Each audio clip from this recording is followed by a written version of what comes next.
Ghana's dream is now a thriving same-day delivery business that serves hundreds of families. Through financing, mentorship, business networks, and market access, APSA is helping businesses like Shark Express grow, create jobs, build futures, and deliver joy across Ghana.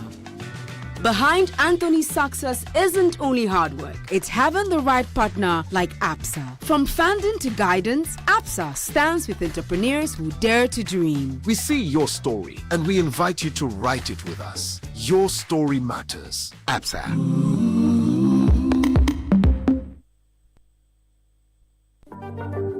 Ghana is building. Ghana is moving. Ghana deserves the best. And now, world-class vehicles are being assembled right here at home. Welcome to Zondatech Ghana Limited, your one-stop automobile shop and proud operators of an impressive automobile assembly plant in Ghana. From heavy-duty trucks powered by global giant Sinotruck to premium SUVs and pickups, from Great Wall Motors and Cherry. From dependable light-duty trucks by Forland to world-class construction equipment from Shantui and Sunny Group. Zondatech delivers topmost quality brands assembled in Ghana with affordable luxury you can trust. Built to international standards, supporting Ghanaian jobs, driving Ghana's industrial future. Whether you are expanding your fleet, building infrastructure, growing your agribusiness, or upgrading your personal drive. Choose strength. Choose quality. Choose locally assembled excellence. Zondatech Ghana Limited can be located at its headquarters in Tema. Call Zondatech Ghana Limited on 0501 772222 or 0501 773333. Zondatech Ghana Limited, proudly assembled in Ghana, driven by excellence.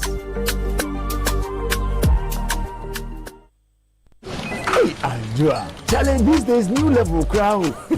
Where did you pass? Me, pass somewhere. I just switched for a better life. I switched for comfort. Look, your salary deserves better. Switch? Yeah. How do you mean? I switched my salary account to Fidelity Bank. Oh, okay. And that's my jackpot. I get higher loan amounts with lower interest rates, as well as personalized financial support. They gave me a loan to expand my side hustle. And the terms are just flexible. Wow. Your salary deserves better. Oh, my salary deserves better, Pa. You see the way you are smiling wide? Yes, I will switch and smile wider. Your salary deserves better. Switch to Fidelity Bank today and enjoy lower interest rate, car and home loan, personalized financial support, and a smile that lasts. Switch and smile wider. Fidelity Bank. Believe with us. If I believe with us, Fidelity. If I know I day aside, Fidelity. Citi 97.3. More variety. There can be no other 97.3. No need to change. Keep it tuned to Citi. You're number one. Don't look no further. We've got it all covered. Citi FM. Good morning. Good morning. Good morning. Good morning. Good morning. Good morning, my neighbor. Good morning to life. Good morning.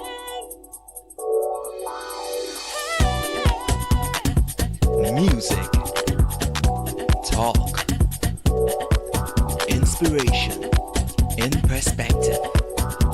Express yourself. Good morning, my neighbor. Citi FM, your station. It's a refreshing lifestyle. Citi FM 97.3.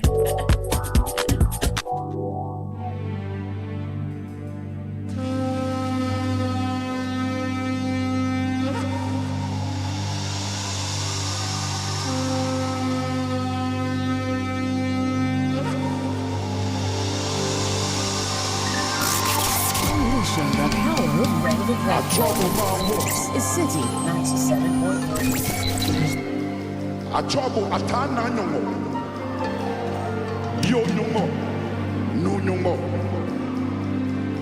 Meko menchobo okpleje nyongo. Oni ashi ose. Na ba fipo. Manchania manche. Boko be nitamobu. Boka kente yafa. Loka ni shop bashia.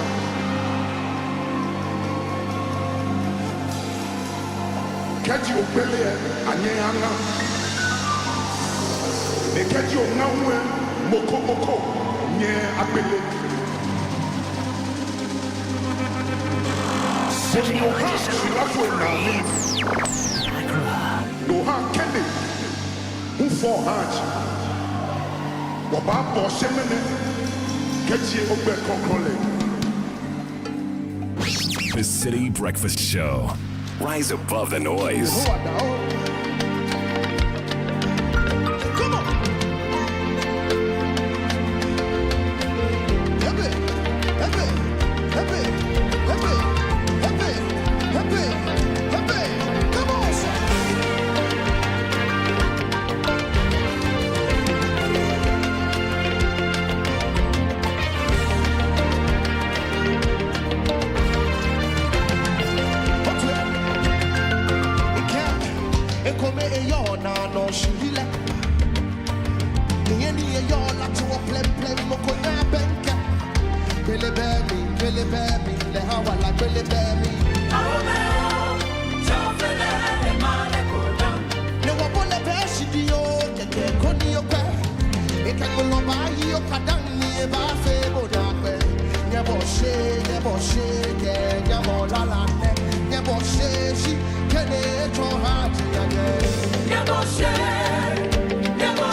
The city's biggest conversation.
Minutes past 6. Nyebo Oshe.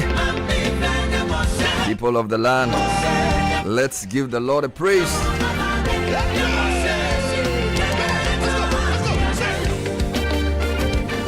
Yes, this is coming from Perez Music, featuring Reverend PJ Markway.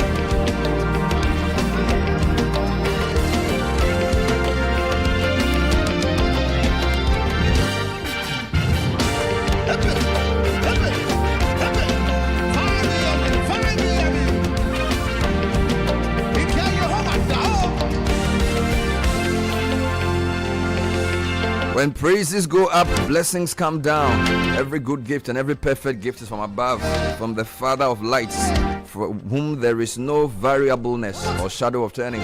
Learn to start your day with praise. There's a lot to be grateful for. Count your blessings. It says, when upon life's billows you are tempest tossed, and you are discouraged, thinking all is lost, count your many blessings, name them one by one, and it will surprise you what the Lord has done. Many make an inventory of their needs, very few make an inventory of their blessings. You will be surprised how many great things the Lord has done for you. So join us. Setting of the breakfast show. Nyebo she.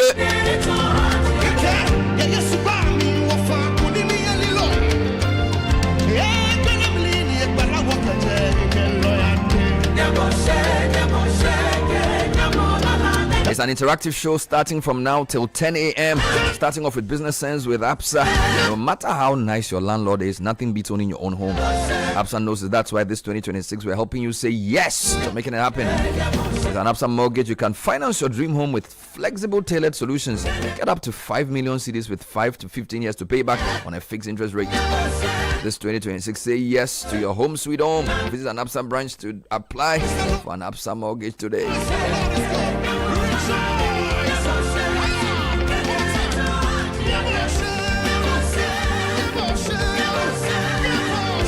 Learn to be grateful, learn to be praiseful before the manifestation of the promise. It is faith which gives substance to things hoped for, the evidence of things not seen. For we will live by faith and not by sight, believing in the future, believing in the promise of the Lord for our lives. We will face tomorrow with confidence.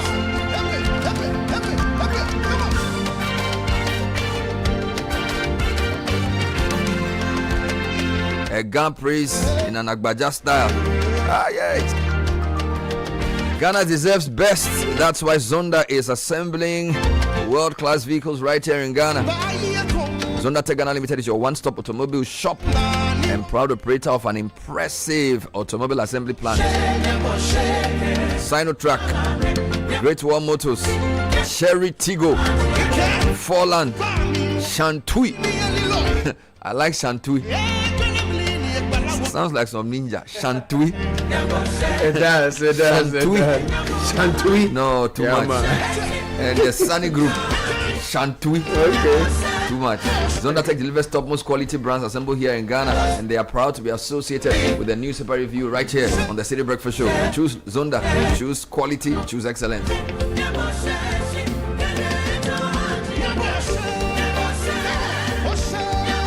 And the segment is also brought to you by Fidelity Bank. Your salary deserves better. Switch to Fidelity Bank today and improve or enjoy amazing benefits, including lower interest rates, higher loan amounts, and personalized financial support. A smile that lasts throughout the day. We call it Switch and Smile Wider. Call 0800 003 355. Also go to fidelitybank.com.gh or connect with us on social media at Fidelity Bank GH. So I can see Caleb is really excited, but Akom can't be bothered because he doesn't understand Ghana. I know the map, but the tune they get. Oh, you know the map. Oh, you know, I told you, but you understand Ghana, don't you? No, not quite. I just do basic. No, it will be transmitted. You'll be surprised. Oh, next year by now, you are speaking fluent Ghana. You'll be surprised. I'm telling you. Oh, this is the new generation. They are no, you'll be speaking even proverbs. You'll be surprised. He said, "No, will be." Yeah, but then so. You know, once you married into the gas system, it's a very powerful spirit. Yeah, man. Oh yes! Good morning, gentlemen. Yes, good morning. Good morning. It's the 28th day of April. Looking forward to April's ending. Oh yes. And next month is May. Yeah, man. Family consecration is on Friday. Yeah, man. Can't wait to reunite with old friends. Yeah, man. And exciting things happening all over. Absolutely. Yes, what are the newspapers saying? But Bernard, before the papers, last night heat was unbearable. Oh, you still didn't have light? Oh my sir. I didn't have light too. It was unbearable. I have to come to work to charge my gadgets, laptop and phones and everything. The minister says 2 of the 6 turbines are back on stream. So maybe you are part of the third or fourth. Your area, you have to change your area. No. Because some of us we are on the first one. That's a good one. Lucky for you. So I'll start from the back page of the Chronicle. Okay. Because it said Doomsday returns. Jinapo under pressure. Brutal. And Ghana is losing the fight against Galamsey Methodist Bishop. Now on the front page of Chronicle, Adamus Resources News shown red card. Government revokes mining leases at Ankago, Salman and Crawford over breaches of laws, and Prestia residents back Heath Goldfields operations. The Daily Graphic this morning, Akosombo back on stream. 2 units restored, full recovery expected this week, coming in from the Energy Minister. Confront audit infractions with honesty, Accountant General to Public Sector Accountant. Sharp. All right. So the Ghanaian publisher says illegal mining fallout. Minister pulls plug on Adamu's operations. One to me, not into Galamsey. AG affirms, and Prestia miners praise Heath Goldfields. RNA kill claims on delay show false. Joanna Quay's lawyers fire back, and Gold Board CEO tours Royal Ghana Gold Refinery. The Daily Guide newspaper this morning, front page, Adamu's Resources mining leases revoked, and Pythons take over Kumasi ECG substation.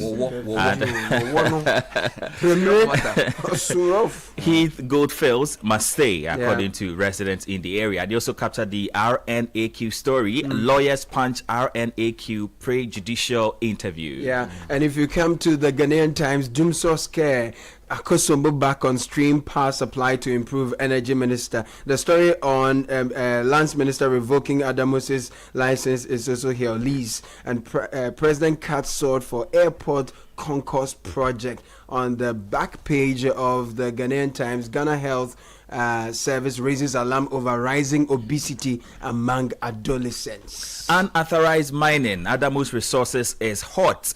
Front page of the Inquisitor, mining lease at Akanga, Salman and Crawford revoked. Electrochem resolute despite challenges, and Adamu's fight against revocation of leases. The Informer newspaper, Galamsey shoot to kill perpetrators. This is lawyer, and a Jumawura program comes alive. They are late on some of the stories. Free Zone CEO threatens Pentecost chairman over harmless Galamsey comment, and their commentary here is that consistency is not politics. Why Apostle Dr. Nyameche's voice on Galamsey must be defended. The Daybreak newspaper this morning, AGI supports BOG CD stabilization. They have a photo of Setchum Akwabwa, AGI CEO, and court boots out NEIP boss defamation suit slapped with 3,000 Ghana cedis cost, and Lejokuku NPP extortion bias claims hit elections. Well, the New Republic says NDC base sees sabotage in Jinapor's kept men, and Ghana set for decisive IMF program exit review. Accra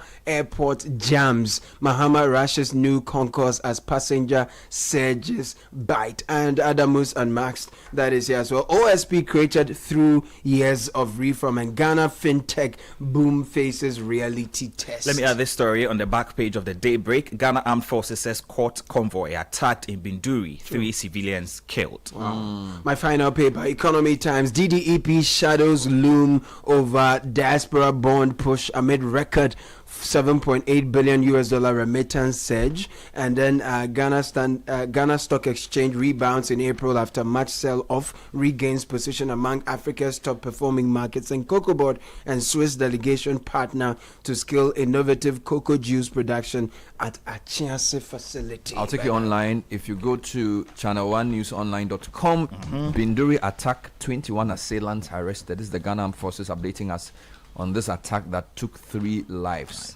Now, we're told that police have also rescued 42 trafficked minors forced into commercial sex.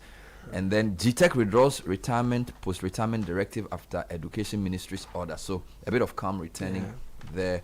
And then this Heath issue. So we have 2 mining stories, Adamus and Heath. On the Heath one, Prestia youth oppose calls for lease revocation. And then suspect in Sami Jemfi's in-law murder case remains in custody, according to the police, in reaction to speculation that the suspect had escaped. And then keep coins in circulation. Yes. Scarcity driving up prices. Gamma tells BOG. This is the Great Accra Market Women Association's anti-mercy on our program yesterday. A few more headlines. We are told we can't provide fixed load shedding timetable, according to Jinapo. He also says government is committed to stabilizing power amid ongoing challenges. He addressed a press conference yesterday. We'll bring you some highlights of that later. If you go to citinewsroom.com, it's still mining. Adamus Resources. We will not submit to unlawful lease revocation. Meanwhile, the Minerals Commission is insisting that they follow due process in Adamus lease revocation. So, 2 contradictory views being expressed there. Ghana Mission is warning that SA's xenophobic attacks, Ghanaians should close their shops and avoid protest areas. We also told that Ghana is on track for IMF program exit as final review commences. And in other headlines, we are told that 4 arrested for smuggling over 100 bags of cocoa into Ghana. Right. Now, let me give you a few more. Yesterday, we did a story about parts of Eastern Accra and water. My journal also has the same story. It says power instability and weeds choke water supply in the eastern part of Accra. And then demand shot up, transformers overload, a deputy energy minister. He also says he took off his generator to feel what Ghanaians are feeling. So that's an interesting one from the Deputy Minister of Energy. High Street Journal is having a lot of stories. In Koranza, poultry farmers call for expanded access to chicks under Nkuko Nkitinkiti program. Okay. And then we will deal with some international stories where many nations are asking for the reopening of the Strait of Hormuz. Meanwhile, USA, they are reviewing Iran's peace plan. Let's get into the details. Okay, so we start with energy. Two papers tie them together. This is the Chronicle back page. Dumso returns. Jinapo under pressure. Richard Osuechan writes that the Minister for Energy and Green Transition, John Abdullahi Jinapo, yesterday appeared under intense pressure as he addressed the media at Jubilee House over worsening power outages, popularly known as Dumso, following a major fire outbreak at the Akosombo Dam Power Evacuation Control Center. With a subdued tone and restrained body language, the minister sought to reassure Ghanaians that government was working urgently to restore supply and stabilize the national grid. Now, Julius Yao-Petechi has a more forward-looking angle from the press. It says, Dumsoske Akosombo back on stream, power supply to improve energy minister. So the Minister for Energy and Green Transitions, Dr. John Abdullahi Jinapo, has assured that government is working around the clock to restore reliable power supply across the country. He was speaking at the Government Accountability Series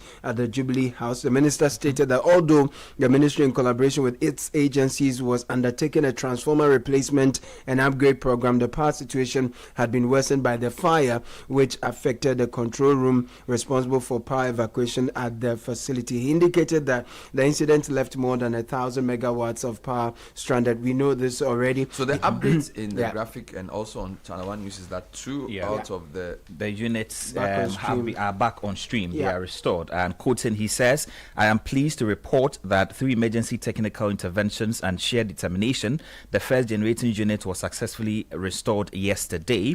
This afternoon, I just received confirmation that the second unit has also been successfully synchronized, bringing the total to 2 units as I address you. That is coming from the Energy Minister, John Jinapo. Meanwhile, even though the minister says they cannot give a definite load shedding timetable, ECG has provided a temporary power curtailment timetable for Volta and Uti. This is a GNA story. So the ECG has announced a temporary power curtailment in parts of the Volta and Uti regions following the fire outbreak. A statement from ECG said the incident had affected power supply to the 2 regions, necessitating load management and several communities from 12 noon to 6 p.m. on Monday, April 27.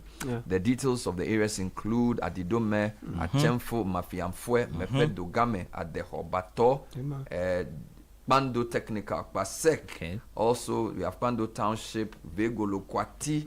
We have Logba, Jasikan, Apenkwa, Bodada. We have Amfueta, Jolokwita. Plenty. It goes until a final place in the OT area. And the ECG said the affected areas would get power as soon as the 2 other turbines. Okay, still on that development, PURC rules out load shedding timetable amid power outages, assures restoration of stability. Story in the Inquisitor, page 3. The Public Utilities Regulatory Commission, PURC, has stated that there is no need for a formal load shedding timetable despite recent power outages that have sparked public frustration across Ghana. Acting Executive Secretary of PURC, Dr. Shafiq Suleiman, said the current disruptions do not amount to doomsaw and insisted that electricity supply will soon stabilize. Let's come back to you. Minister revokes Adamus Resources leases over illegal mining. Times reporter writes that the Minister for Lands and Natural Resources, Emmanuel Amakofi-Boa, has revoked the Ankago, Salman, and Nkrofo mining leases of Adamos Resources Limited over illegal mining activities and multiple breaches of the country's mining laws. The decision follows investigations by the Minerals Commission, which established that the company engaged in unauthorized operations in violation of the Minerals and Mining Act 2006, Act 703, and related regulations. Now, according to the findings, Adamos Resources Limited unlawfully subcontracted its mining operations without obtaining the required ministerial consent, contrary to Section 14 of the Act 703. The Minerals Commission is insisting that they follow due process in revocation. Some are questioning the urgency of the revocation. Adamos itself on citinewsroom.com says they will not submit to unlawful lease revocation. So Adamos Resources Limited has resisted what is described as a purported attempt to revoke its mining license without adherence to due process. The company insists that any such action will be unlawful under Ghana's mining regulations. In an April 27 statement and signed by its legal representative, Apatu Planche and Co., the company responded to comments attributed to the CEO of the Minerals Commission during a press conference on Monday, April 27.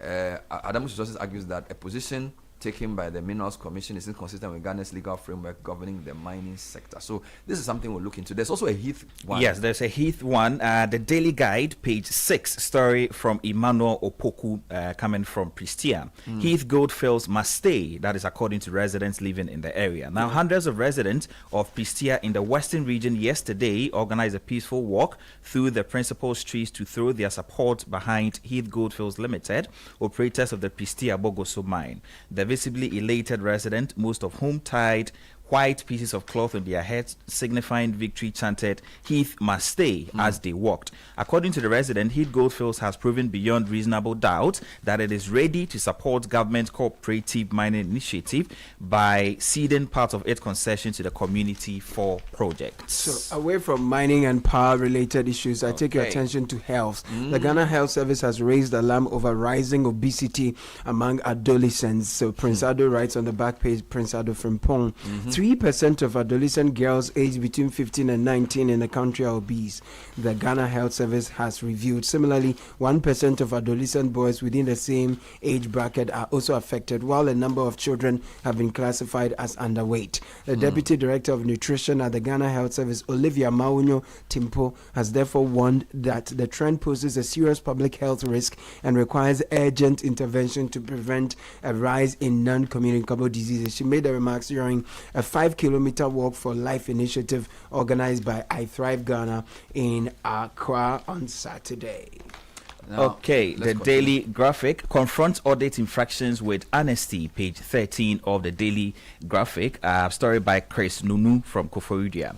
The Controller and Accountant General, Kwesi Ejay, has called on institutions responsible for managing public funds to confront the persistent audit infractions with openness and resolve. These infractions, he said, were not merely procedural lapses, but they also signal a breakdown in accountability and eroded public confidence in stewardship of national resources. There's a troubling story from the military where Ghana Armed Forces convoy has been attacked in Binduri. 3 civilians have been killed. Now the Armed Forces has arrested 21 people. So let me give you the story about Abigail Arthur on Channel 1 News Online. The Ghana Armed Forces has confirmed that an escort convoy protecting civilians came under attack in Binduri in the Upper East region, leaving 3 civilians dead and 1 injured. In a statement signed by Captain Veronica Ajuahin of the Ghana Navy, Acting Director General of the Public Relations, the military said the incident occurred on Monday, April 27, when a convoy transporting about 140 civilians from Boku to Bolgatanga was ambushed by unknown gunmen. According to the statement, the attackers opened fire multiple times on the convoy, resulting in casualties among civilians being escorted. During the follow-up operation, troops recovered a G3 automatic rifle, 2 loaded magazines, and additional ammunition from a suspect who attempted to flee into a mosque. Now, the armed forces then have said that they've arrested 21 people. So as a follow-up statement, the armed forces has confirmed that 21 individuals have now been arrested in connection with this attack that we just described. The latest figure marks an increase from an earlier update by the military who reported that 11 had been arrested so far. And this attack occurred on Monday. Now, I'm still staying with security. Police say they've rescued 42 trafficked minors forced into commercial sex. Charlie, this is so disheartening. This is Akresiado from the Central Region. The Anti-Human Trafficking Unit of the Ghana Police Service has rescued 42 victims of human trafficking who were forced into commercial sex work. The operation, carried out in collaboration with Challenging Heights, an anti-human trafficking NGO, uncovered a disturbing pattern of teenagers being lured into Ghana and exploited for sex. The rescued victims, aged between 13 and 17, include a 14-year-old girl who, despite being pregnant, was still forced to engage in commercial sex. Oh, no. On a typical day, the girls were reported made to sleep with between 10 and 20 men to meet daily targets of between 1,000 and 2,500 cedis, or risk being starved and subjected to physical abuse. According to Chief Executive of Challenging Heights, James Kofi Annan, the victims were recruited from low-income households in Enugu, Imo, and Akwa Ibom states in Nigeria, with promises of decent jobs and stable incomes in Ghana. Charlie, think about it. People have been brought here for 36 of the rescued victims have been admitted to the Challenging Heights Anti-Human Trafficking Rehabilitation Center, while the remainder are in police custody following their rescue from mining communities in the Western North region. So you see the mixture of mining and this type of thing. Now, in 2025 alone, Challenging Heights, in collaboration with state security agencies, rescued 201 victims of human trafficking, bringing the total number of victims rescued through the organization's operations to 2,930. That's serious. Guys, this is very, very serious. All right, Very let's continue. serious. Yes. Let me take you to education. Two quick stories. And the Daybreak, page 10. TVET students in Accra assemble bicycle, showcasing Ghana's industrial potential. A group of determined technical and vocational education and training students in Accra have turned theory into practice, successfully assembling a bicycle locally, an achievement that is being hailed as a breakthrough in Ghana's skills development drive. Now, students of the Applied Technology Institute at East Legon demonstrated exceptional technical ability and innovation by assembling a fully functional bicycle through a partnership with Trans-Sahara Industries. Now, the other education story, Education Minister orders withdrawal of GTech letters on post-retirement contracts. Story still page 10. The Minister for Education, Haruna Idrisu, has directed the Ghana Tertiary Education Commission GTech to withdraw 2 earlier letters concerning post-retirement contract for senior academic staff in public universities. Now, in a press statement issued on Monday, April 27, the minister said the directive affects letters dated September 30 and October 1, 2025. I take you to aviation now. Accra's airport jam. Mahama rushes new concourse as passengers surge bites. Philip Anto writes for the New Republic that President John Dramani Mahama broke ground on Monday for a new concourse linking Terminal 2 and 3 at the they use Kotoka International Airport. That should be Accra International Airport, a project that admits what officials have downplayed. The flagship Terminal 3, built during his first term, and it's already struggling to cope. Passenger numbers have climbed from 1.8 million in 2022 to 2.5 million last year, a 39% jump in 3 years. The result, President Mahama acknowledged at the sword cutting ceremony, is peak hour chaos between 6 p.m. and 10 p.m., affecting check-in, immigration, security screening, boarding, and baggage handling. He says if these issues are not resolved, they will compromise the efficiency and diminish passenger existence. So we're looking forward to the new. Let me give you a summary of yesterday's event.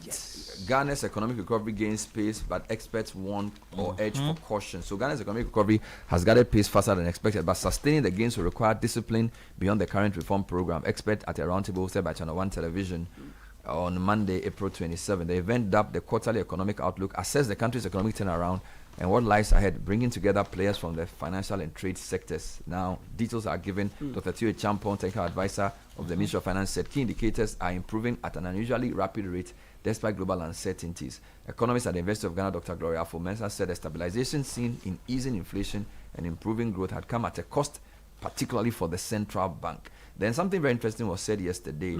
Keep coins in circulation, scarcity driving up prices. So the Greater Accra Market Association called on the Bank of Ghana to ensure the continuous circulation of coins, warning that their reduced use is contributing to price adjustments in the market.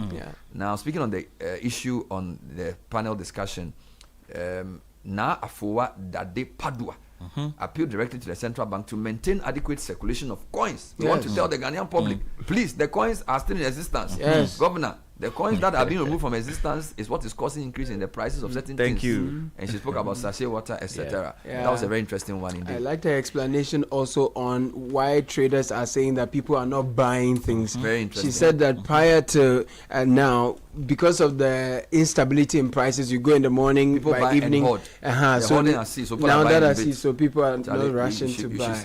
Now, the Inquisitor, page 5, Rent Control Department cracks down on hostels over exploitative pricing. illegal rent advances. The Rent Control Department has announced a nationwide compliance exercise targeting hostel operators across Ghana's tertiary institutions following concerns over alleged exploitative pricing, arbitrary rent increases, and excessive advance rent demands. The department said the move forms part of efforts to enforce compliance with the Rent Act 1963, Act 220, after receiving a formal petition from the National Union of Ghana students. A quick one here as well. Supreme Court awards 800,000 Ghana cedis to wrongfully convicted bar owner after 19 years in prison. Story, The Inquisitor, page 2. The Supreme Court has awarded 800,000 Ghana cedis in compensation to Yao Apia, a bar owner who was wrongfully convicted and spent nearly 2 decades in prison for robbery in a landmark ruling addressing wrongful conviction and prolonged imprisonment. The Apex Court, presided over by Justice Avril Lovalis Johnson, delivered the decision on February 10, 2026 after finding that Apia had suffered a miscarriage of justice. Charlie. So 800,000. Would that compensate for almost 20 years? You know, it's terrible. I have a lot of African stories that are very concerning. So if you go to, for example, allafrica.com and Reuters, they are concerned about Mali. Reuters is reporting that Mali is at risk of splintering after jihadi and separatist attacks. And the story says, in simultaneous attacks launched on Saturday, an alliance of Al-Qaeda-linked militants and separatist rebels killed Mali's defense minister, hit the country's capital's airport, and drove Russian soldiers out of a desert town over 1,000 kilometers away.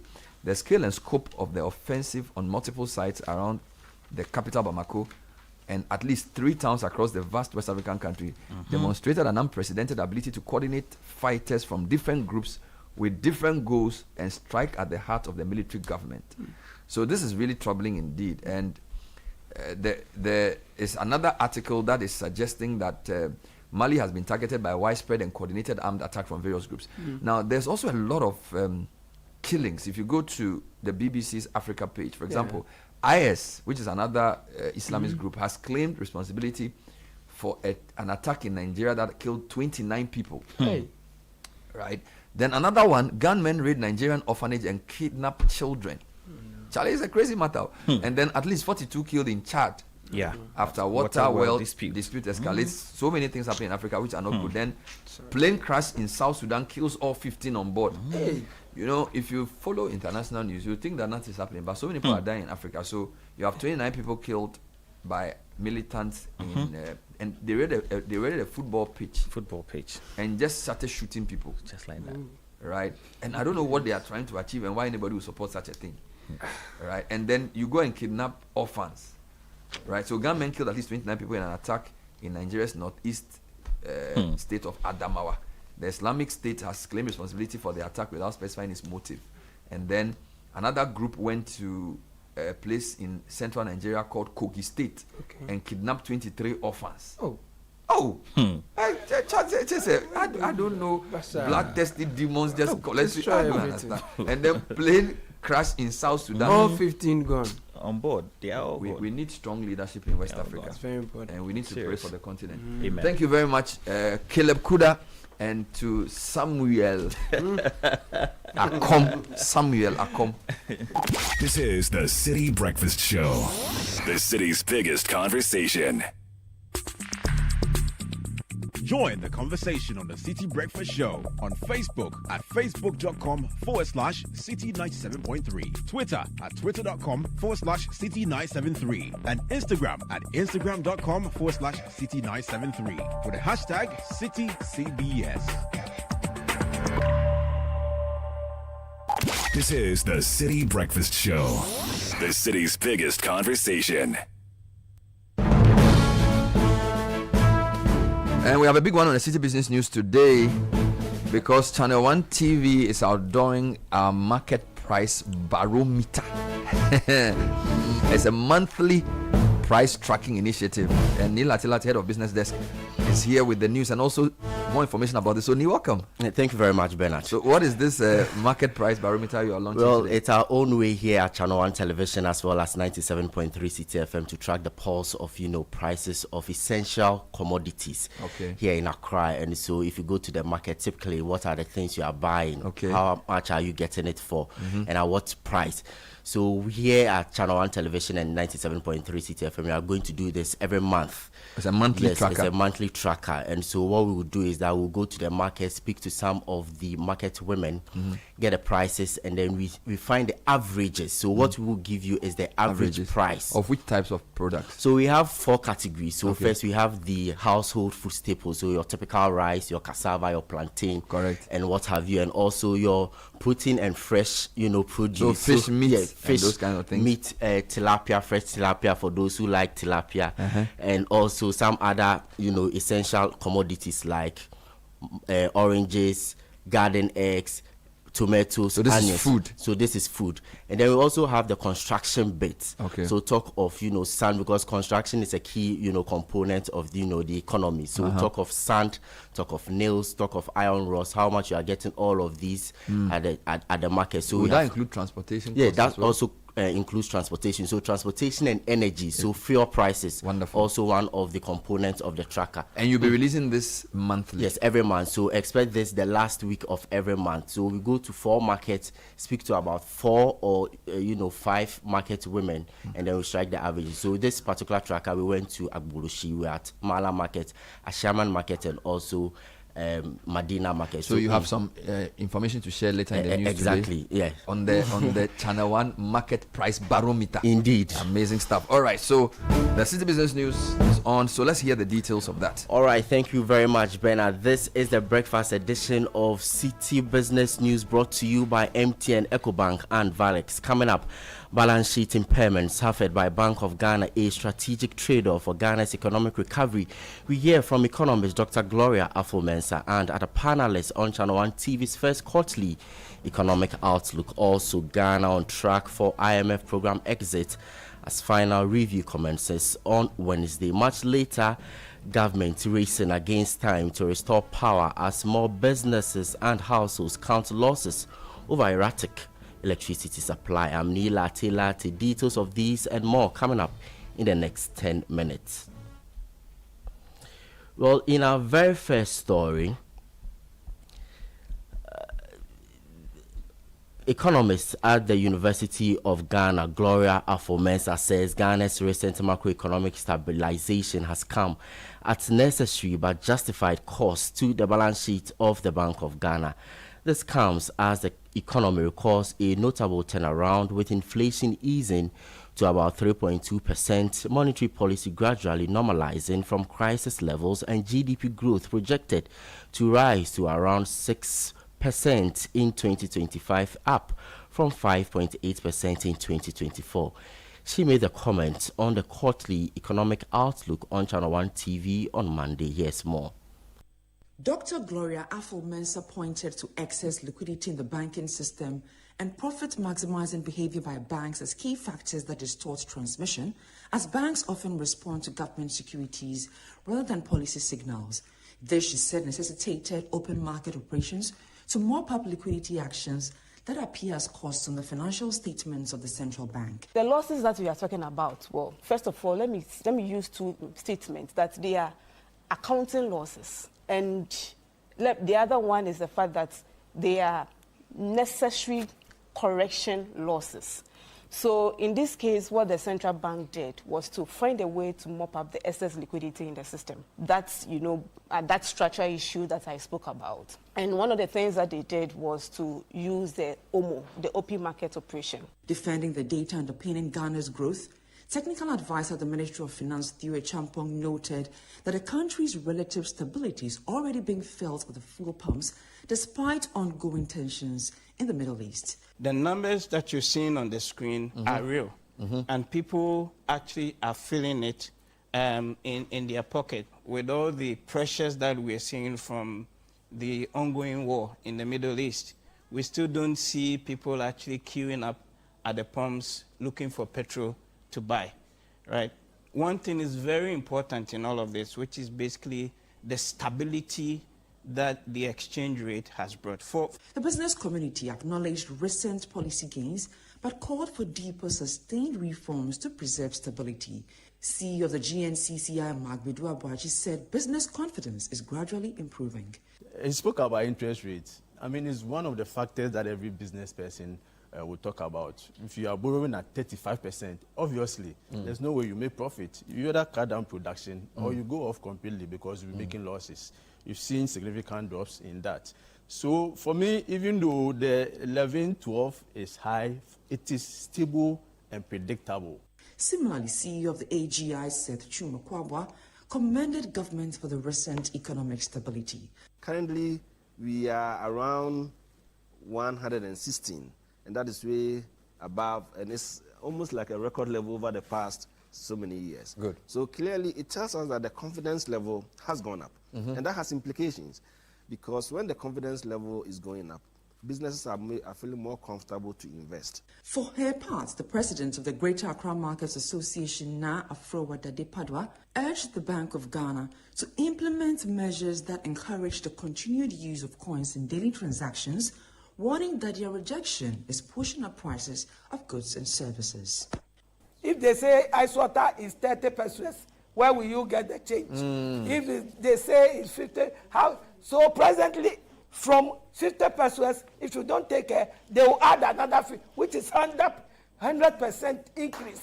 So if the coins is in existence, the person knows that if it is 40 pesos and I sell it 40, I will get coins 60 pesos to give as change. The Quarterly Economic Outlook April 2026 edition was held under the theme Taking Stock, Ghana's Economic Turnaround, What's Changed and What Comes Next. It was designed to inform the public and business community about the state of the economy in clear and practical terms while bridging the gap between policy and real sector experiences. Netele Nete Ajaho filed that report. Ghana's engagement with the International Monetary Fund is entering its final phase, with government expressing confidence that the country is on track to successfully complete its ongoing program and exit on schedule after sustained policy implementation. There is more in the following report. A staff mission from the International Monetary Fund is expected in Accra this week for the 6th and final review under Ghana's 3-year extended credits facility arrangement, ahead of a planned conclusion of the program in August 2026, following a technical extension. The mission will assess recent macroeconomic performance, including fiscal consolidation, inflation trends, debt management, and structural reforms, while engaging key stakeholders across government, the central bank, and civil society. Speaking to Citi Business News, technical advisor at the Ministry of Finance and an economist, Dr. Teo Echampon, says the outlook remains broadly positive, with Ghana having largely met program commitments. So there's a mission that is planned for this week. They came around a couple of months ago for the 5th review, and we are now going to be undertaking the 6th and final review of the 17th program. The government has already communicated that the program is being extended technically by 3 months until August. So what the fund is doing is basically coming in to take stock of data around government financing, growth, debt, inflation. They will talk to a number of stakeholders just to gauge and understand where things stand and then what they need to do going forward. But what is very clear from the 5th review and even all the other reviews that we've done is that we have met most of those program targets, and nothing shows so far that we're not going to meet those targets that have been set in the program. So what I mean again is that if you look at the structural benchmarks, the quantitative targets, some of the tax reforms and all of those things that need to be done, that's all largely been accomplished. So we are looking forward to a very positive outcome in terms of the fund's 6th review in Ghana and the conclusion of the 17th program. Technical advisor at the Ministry of Finance, Dr. Theo Echampon, ending Emmanuel Opon's report. Government says it is doing everything within its power to ensure stable electricity supply is restored as efforts intensify to recover lost generation capacity following recent intermittent outages. This follows a Facebook post by the Minister responsible for Energy and Green Transition, Dr. John Abdullahi Jinapo, who disclosed that he has undertaken another visit to the Akosombo substation to assess ongoing restoration works after a fire incident disrupted operations. And just as you heard in my introduction, we are introducing the Citi Market Price Barometer to track the pulse of prices here in Accra. Here is the Household Staples Index.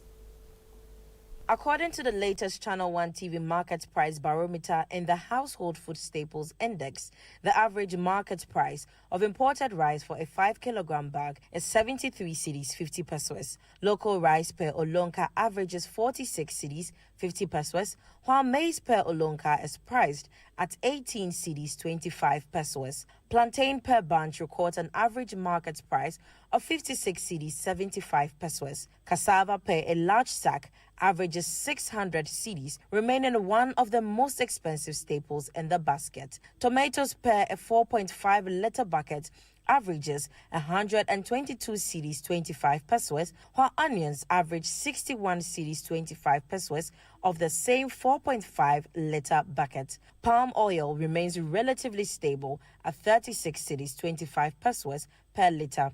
Eggs per crate average were 51 cedis 50 pesos, while frozen chicken ranges between 33 cedis and 40 cedis per kilogram of both soft and hard chicken. That was data compiled by Citi Business News under the Citi Market Price Barometer, tracking price trends across key Accra markets. On the interbank market this morning, the dollar is trading at 11 cedis 8 pesos, the British pound at 14 cedis 97 pesos, that of the euro could be sold to you at 12 cedis 98 pesos. And that's it for the breakfast edition of Citi Business News. These stories and more on citinewsroom.com/business. I am Neil Atilati. Do have a good business day.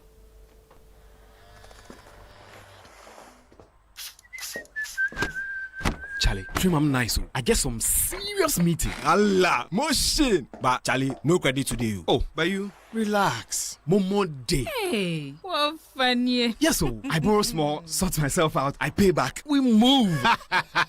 Spoil day. Ah, Charlie, you sure say you dey pay back? Yes, so that anytime somebody else they need them, Momo day. Be like I for can't borrow some more.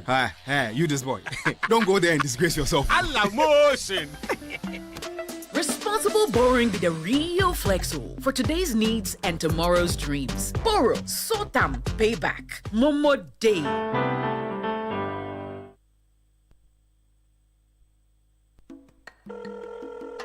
Hello, my name is Wakadri, and I'm a man of many voices. Some people fall for Pamela.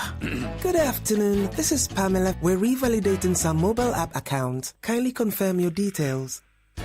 Or my other victims who think I'm calling from. Hello, customer experience here. Your account has been blocked. Please provide your PIN so we can reactivate it immediately. Others panic and fall for that one. Dear customer, click the link in the SMS we just sent you to upgrade to your ATM services. My favorites are the ones who click first and think later. Be honest. Like play, you could also fall for this. Stay safe. Remember, EcoBank will never call, email, or send an SMS asking for your PIN, OTP, bank card, or Ghana card details. Pay attention to detail. EcoBank, the Pan-African Bank. This is the City Breakfast Show, the city's biggest conversation. L to the L to the L to the L. Hey.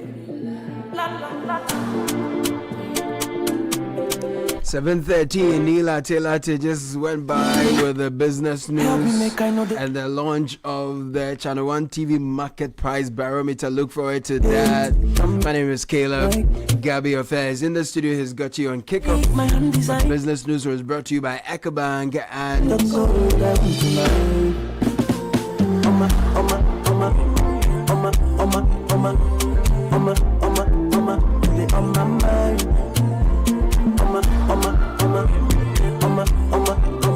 And EcoBank is calling for your attention. If your money is controlling you, now it's time to take charge. EcoBank mobile app gives you the power to command your money, to transact across 33 African countries and anywhere in the world.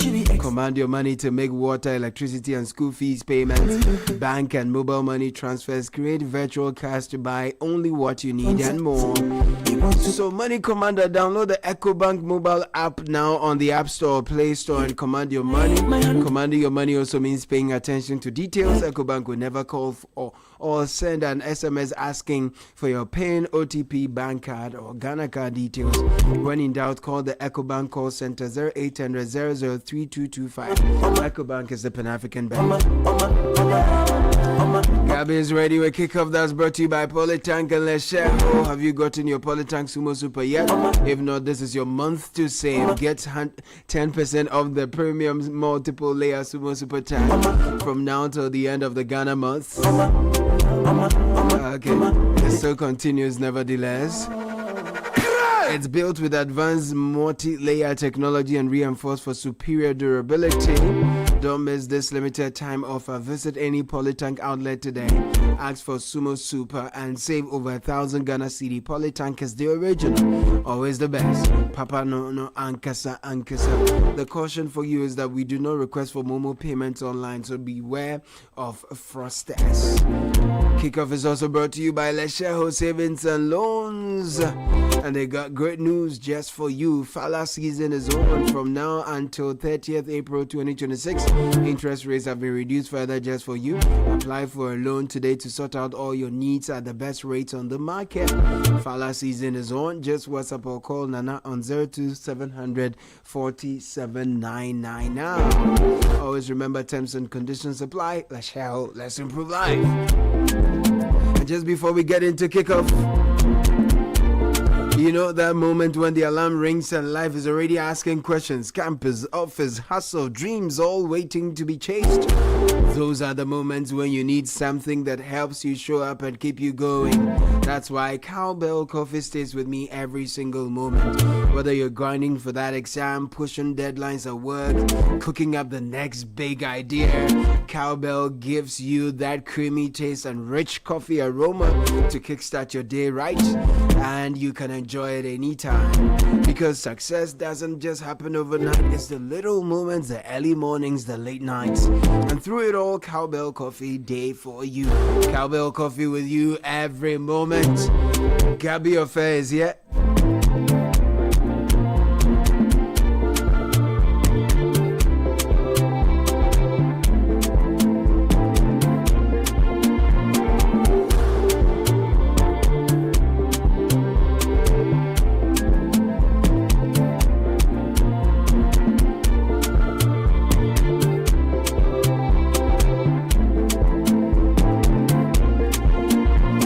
Gabby Affair, today you are in all black. Is it fashion or something? Yeah, it's fashion. Okay. Yeah, But I'm learning from you, you know. Oh, please, I beg you. Don't go. You they show me the way. No, you, your level, no, I don't catch No, I your beg level. you, they show me the way. But some of the players, some of the top players are in all black against the World Cup. Be like they're no go show up cry. Here's some injuries. Yeah, it's a sad watch, and I mean for the countries that will be hoping to do well at the World Cup, and these are like top countries, right? Because Belgium have got one, Argentina, France are all losing key players. Hugo Ekitike, who was very good. Hugo Ekitike. Yeah, man. Yeah, he's had a very good campaign for Liverpool. He'll not be at the World Cup. Hugo Ekitike. This is the City Breakfast Show, the city's biggest conversation.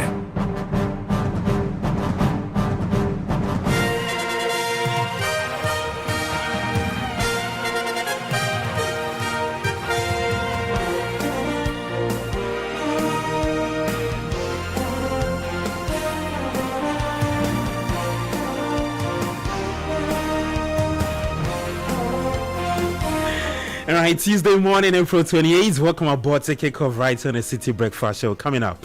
Very good tackle from out of all people, and now it's 3-on-2. It's Bruno Fernandes.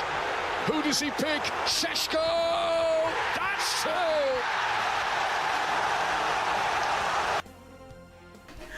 All right, so Manchester United move within touching distance of booking their place in next season's UEFA Champions League with an entertaining 2-1 win against Brentford. The Bees' fifth successive Premier League defeat at Old Trafford. Reactions coming up. Plus, it's Champions League night in France. The semi-finals match up later tonight. All of that plus update from the U17 or the Under-17 AFCON and boxing as well. Kickoff is proudly brought to you by Polytangana and Let's Improve Life. Right, I'm Gabi Offer. Let's begin from Cote d'Ivoire. And Black Starlet head coach Prosper Nate-Ogum has reiterated his commitment to selecting players purely on merit as Ghana gears up for the 2026 Under-17 African Cup of Nations in Morocco. Now, joining a tough Group D, Ghana will face Senegal, Algeria, and South Africa in what will be their first appearance at the tournament in almost a decade. The competition also doubles as a qualifier for the FIFA Under-17 World Cup, increasing the stakes for the team. Look at me, went to Ivory Coast and I didn't know where these boys were coming from, the clubs. Yes. And I told them I didn't want to know. It's the ball, the pitch is there, come and train, justify your location. So what you said, I mean, whatever player that will onboard or get on board the flight will be a player who is going on merit. So I think our chances are very high. We believe that we also have a very good team. It's just unfortunate we've not been there for the past 8 years. That is why probably we think that these countries are ahead of us. So that is why maybe we are thinking that way. Yes. But when it comes to talent, I think we have assembled the best for now. We need to trust in the process, whatever. All right, so that's Prosper Nate-Ogum. He's Ghana's Black Starlet head coach. Well, the team fell to a 2-0 defeat against Cote d'Ivoire in the first of two international friendly matches played yesterday, and they'll be hoping to bounce back when the two sides face off again. Well, away from that, President of the Ghana League Clubs Association, Jonan San, believes the Ghana Premier League remains one of the strongest leagues on the continent. He is hopeful that new Black Stars head coach Carlos Queiroz will reward standout local talent by selecting more than 2 home-based players in his squad for the upcoming FIFA World Cup. If I recollect 2022, we have one player from Kotoko and one from House of Folk who were fully local-based players. During the qualification, you realize that there were some who were also given opportunity leading to the qualification to 2026 World Cup. We have some few months now to go to the World Cup. A new coach has been appointed. I don't know much about his plan, but I'm of the view that he might consider doing same or even more. The local league, sometimes we complain about not being the best. But if you look around us in this continent, we are among one of the best. And so I think that there's so much room for improvement. My clubs too have to play a major role in improving these things. All right, so that's John Ansa. He's the president of the Ghana League Clubs Association there. Well, away from that, with the season entering its final stretch, Port City FC and Ashanti Gold 04 have officially booked their spot in next season's Ghana Premier League. Port City confirmed promotion after an impressive 3-1 win over Tram Divisa, moving to an unreachable 61 points after 26 matches. Meanwhile, Ashanti Gold 04 sealed their long-awaited return to the top flight in a dominant fashion with a convincing 4-1 victory against Sky FC. The small in the following reports. The race for qualification to the 2026-2027 Ghana Premier League has entered its final stretch, with 2 clubs already booking their place in the top flight. Kukrentumi-based Port City FC were the first to seal promotion, clinching the Zone 3 title in dominant fashion. They amassed 61 points, securing qualification with 4 games to spare. Their campaign has been built on consistency and resilience, recording 18 wins, 7 draws, and just 1 defeat all season. Head coach Abdullah Brahma credits the team's strong winning mentality, insisting they are heading into the Premier League to compete, not just to make up the numbers. No, for relegation, yes, no, not at all. We are born to win. That is positive for you. We are born to win. For relegation, yes, I'm assuring you, when the season kickstarts, people will see the performance of Port City. The second team to secure promotion is FC Ashanti Gold 04. The Boise Bayside, formerly known as Bekwai Heroes, confirmed their return to the top flight with 3 matches remaining after a 4-1 win over Sky FC. Their place was further strengthened following Ebusua Dwarfs' 2-0 defeat to Serial Stars. Head coach Abdul Karim Zito is confident his side will avoid the struggle that often plagued newly promoted teams, pointing to strong backing from the Obuasi faithfuls as key to their survival. And the way they've taken football is not like an individual nipa bina watima yana dena why they watima qualify, but when the team have aji kurumna aji team. Attention now shifts to the final promotion slot, which will be decided in high-stake playoff between Tamale City FC and DBB United, as both sides battle for a place in next season's Ghana Premier League. All right, so that's my colleague Bernard Abekoche with that report. Well, let's get to Europe. And Tottenham midfielder Xavi Simons has become the latest high-profile casualty ahead of the 2026 FIFA World Cup after picking up an injury over the weekend while in action for Spurs. His absence adds to a growing list of top talent set to miss the tournament, raising fresh concerns about player workload following a demanding club season. Here is more. 45 days to the FIFA World Cup, and for some nations, preparations have been dealt a massive blow. Several key players are now set to miss the tournament in the United States of America, Canada and Mexico due to serious injuries. Over the weekend, Xavi Simons of Tottenham suffered an ACL rupture in his right knee during Spurs' Premier League win over Wolves. He is ruled out for the rest of the season and the World Cup with an expected recovery period of around 8 months. Brazil have also been hit, with Eder Militao of Real Madrid sustaining a recurring hamstring injury, specifically the left biceps femoris. The injury is a relapse from a previous issue in December 2025, aggravated during a match against Alaves in the Spanish La Liga. He will undergo surgery and is also out for both the season and the World Cup. For France, Hugo Ekitike of Liverpool suffered a ruptured Achilles tendon. The injury occurred during a Champions League clash against Paris Saint-Germain. Surgery has been successful, but he is expected to be sidelined for 9 to 12 months, ruling him out of the World Cup. Germany's Serge Gnabry is another major absentee. The Bayern Munich winger sustained a partial adductor tear in his right thigh during training in mid-April. He is expected to be out for around 3 months and will miss the 2026 FIFA World Cup. The list continues to grow. For Ghana, they are concerned over Mohamed Kudus, who has been dealing with a recurring thigh and hamstring issue. Initially picked up in January 2026 with a first setback during recovery in April. There is also Mohamed Salisu, who will not be part of Ghana's contingent for the tournament. Japan could be without Takumi, Minamino and Wataru Endo. For the defending champions in Argentina, both Juan Foyth and Joaquin Panicelli are set to miss out. Foyth with a ruptured Achilles tendon and Panicelli with an ACL injury to his right knee. The most painful part, a large number of these players have been in outstanding form for their clubs this season, yet they will not be part of the World Cup spectacle. All right, so several key players set to miss this year's World Cup. Well, let's take you to Old Trafford, and United needed just 2 points to secure a Champions League return after first half goals from Casemiro and Benjamin Sesko were enough for them to win at an entertaining encounter with Brentford.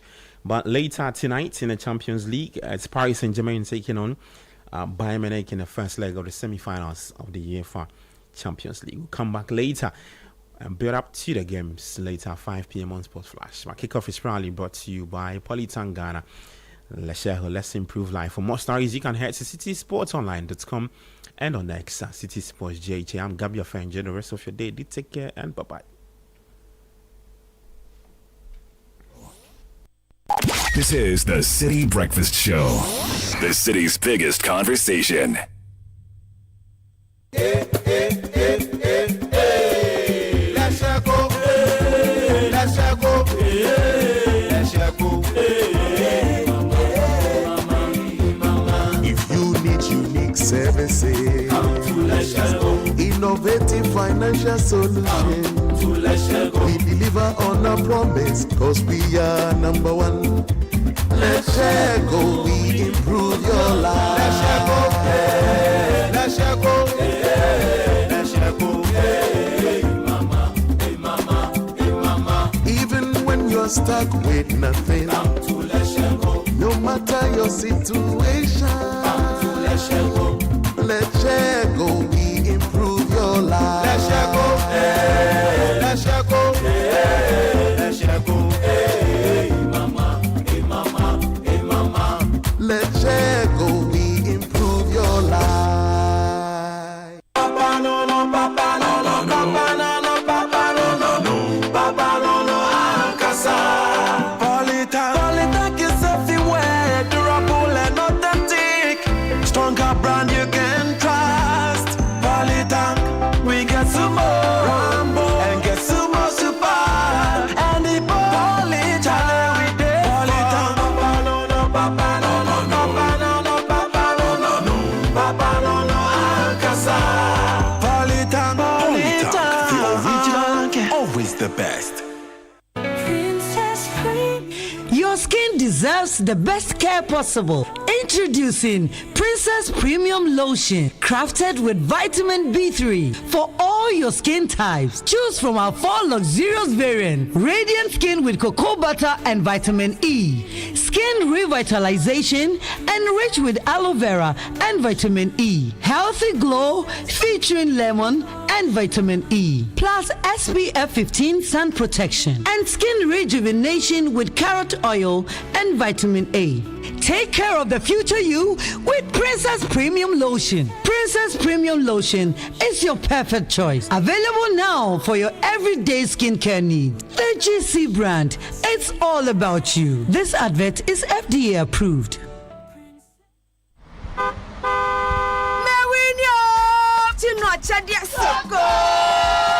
Buy any promo pack of Gino Tomato Mix, Gino Pepper and Onion, or Gino Jollof Tomato Mix. Cut open the sachet, find the code inside, text the code free of charge to *844*99#. There's over 2.5 million Ghana cedis in airtime to be won, plus amazing appliances and the grand rewards: a brand new car and an all expenses paid trip to a dream destination. This advert is FDA approved. This promo is regulated by the NLA on the Caritas Lottery platform. Terms and conditions apply. Everybody is a winner in the Ungalicious Abiwa promo. Over 4 million worth of cash and prizes to be won. Just look out for the special Ungalicious promo packs. Submit 20 Unga powder promo sachets and 20 Unga shrimp tablets promo wrappers at any Unga redemption center near you and receive your scratch card. Scratch to review your unique code. Send to *713*27# and win instantly. Cash prizes up to 200,000 Ghana cedis. Deep freezers, smart TVs, kitchen appliances, and more. Promo runs from 15th April to 15th July 2026. Hurry, don't miss it. Terms and conditions apply. This advert is FDA approved. The City Breakfast Show. Rise above the noise. The Money Matter segment is brought to you by Petra. Petra, achieve more. Welcome to the Money Matters segment with Petra. You said you'll start boosting your retirement savings next year. Now that was 5 years ago. Time moves quietly, but retirement is getting closer. The best time to start may have passed. The next best time is now. Petra helps you take that step with a clear and simple plan. Speak to a financial advisor today. Dial *447*70#. Petra, achieve more.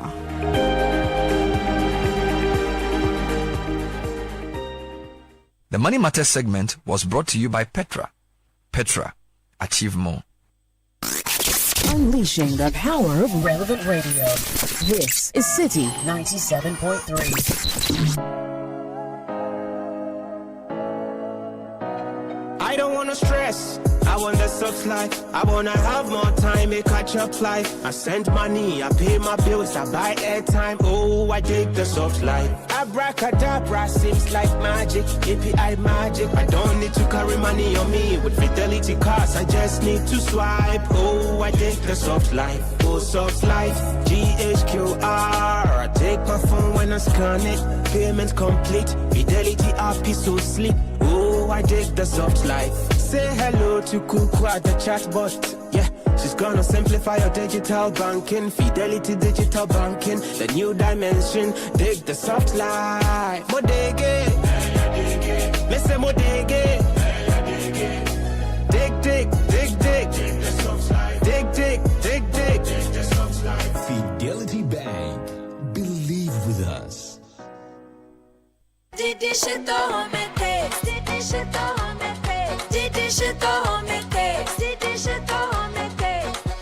Enjoy homemade taste of Shito always with Didi Shito. Made with carefully selected ingredients, no preservatives, no colorants. Preservative just helps us spice. That's how we taste. Spicy we eat.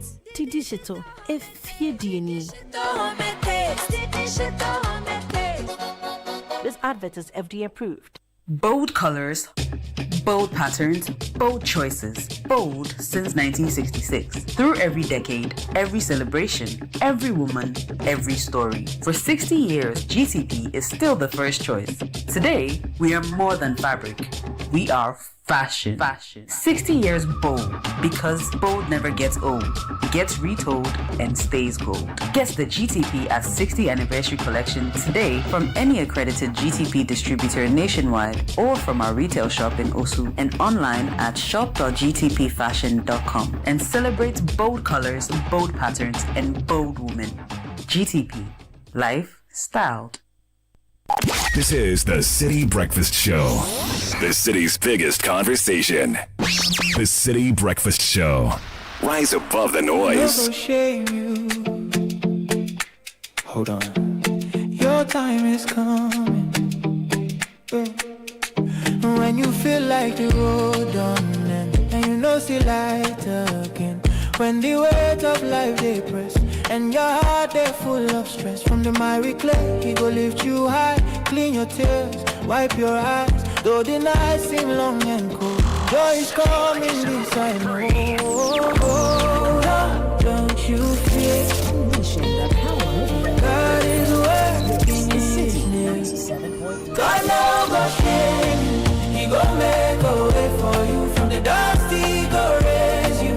Put his glory all on you. Good health go come, prosperity go come, promotion go come, your testimony go live.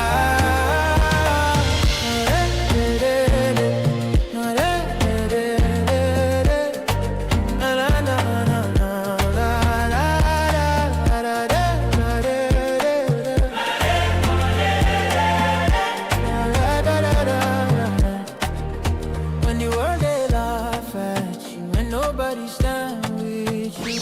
When your Citi faith Breakfast begin Show. to shake, Rise when your above the heart noise. begin to break. God no sleep, he there aside. Every tear you see him cry. What he promised he go do. Every word he go prove. It's small, make you see. Better days they come for you. God no go shame you. He go make a way for you. From the dust he go raise you. Put his glory all on you. Good health go come, prosperity go come, promotion go come, your testimony go live. Marriage go prosper, children go prosper, everything will concern you. Go rise and prosper, no more delay. This now your day. Favor go find you. Blessings go stay. Blessings go stay. Blessings go stay. No more delay. He no go shame you. He no go shame me. Lift you from the clay. Put you on the rock. Blessings go come. He go overflow. Lift you from the clay. You no go in for shame. God go lift your name. From the miry clay to a brighter. Another one from the The stables of Leslie Monza. My God, no go shame me. 97.3 CGFM is 7:39. Today is the 28th day of April. Happy birthday to my very good friend Dr. Mohammed Muniru Husseini. Yeah, marketing lecturer, University of Professional Studies, Accra. Dr. Mohammed Muniru Husseini of Addis Adel College of the University of Ghana. Now a marketing professor at UPSA. You do all. Happy birthday to you, bro. And a few more coming in. Happy birthday to Precious Agogo. May your day be filled with laughter, love, and all the things that make you smile. You deserve nothing but happiness today and always. From Fail and Sheba. Happy 60th to Mrs. Dora Owusu. You are our first home, our constant strength, and our biggest blessing. Thank you for everything you are and all you do. We love you deeply and are grateful for you every single day. May God continue to bless and keep you. And your heart begin to break. God no sleep, he there aside every tear. Kindly help me wish my wife a happy birthday, Mrs. Mami Esi Akowa Abakwam. She is with Medical Experts Africa. Happy birthday to you, my love. Thank you for your love, your laugh, and making our house a home. With you every day just gets better. The kids and I are lucky to have you. On your birthday, we pray for more laughter, less stress, and all the things your heart wants. We love you today and always from Wepia Dambatia and your sweet husband, James Kujo Abakwam. Wepia, isn't that Magdalene's name? Yeah, Wepia Dambatia. Wepia Dambatia. I tell you.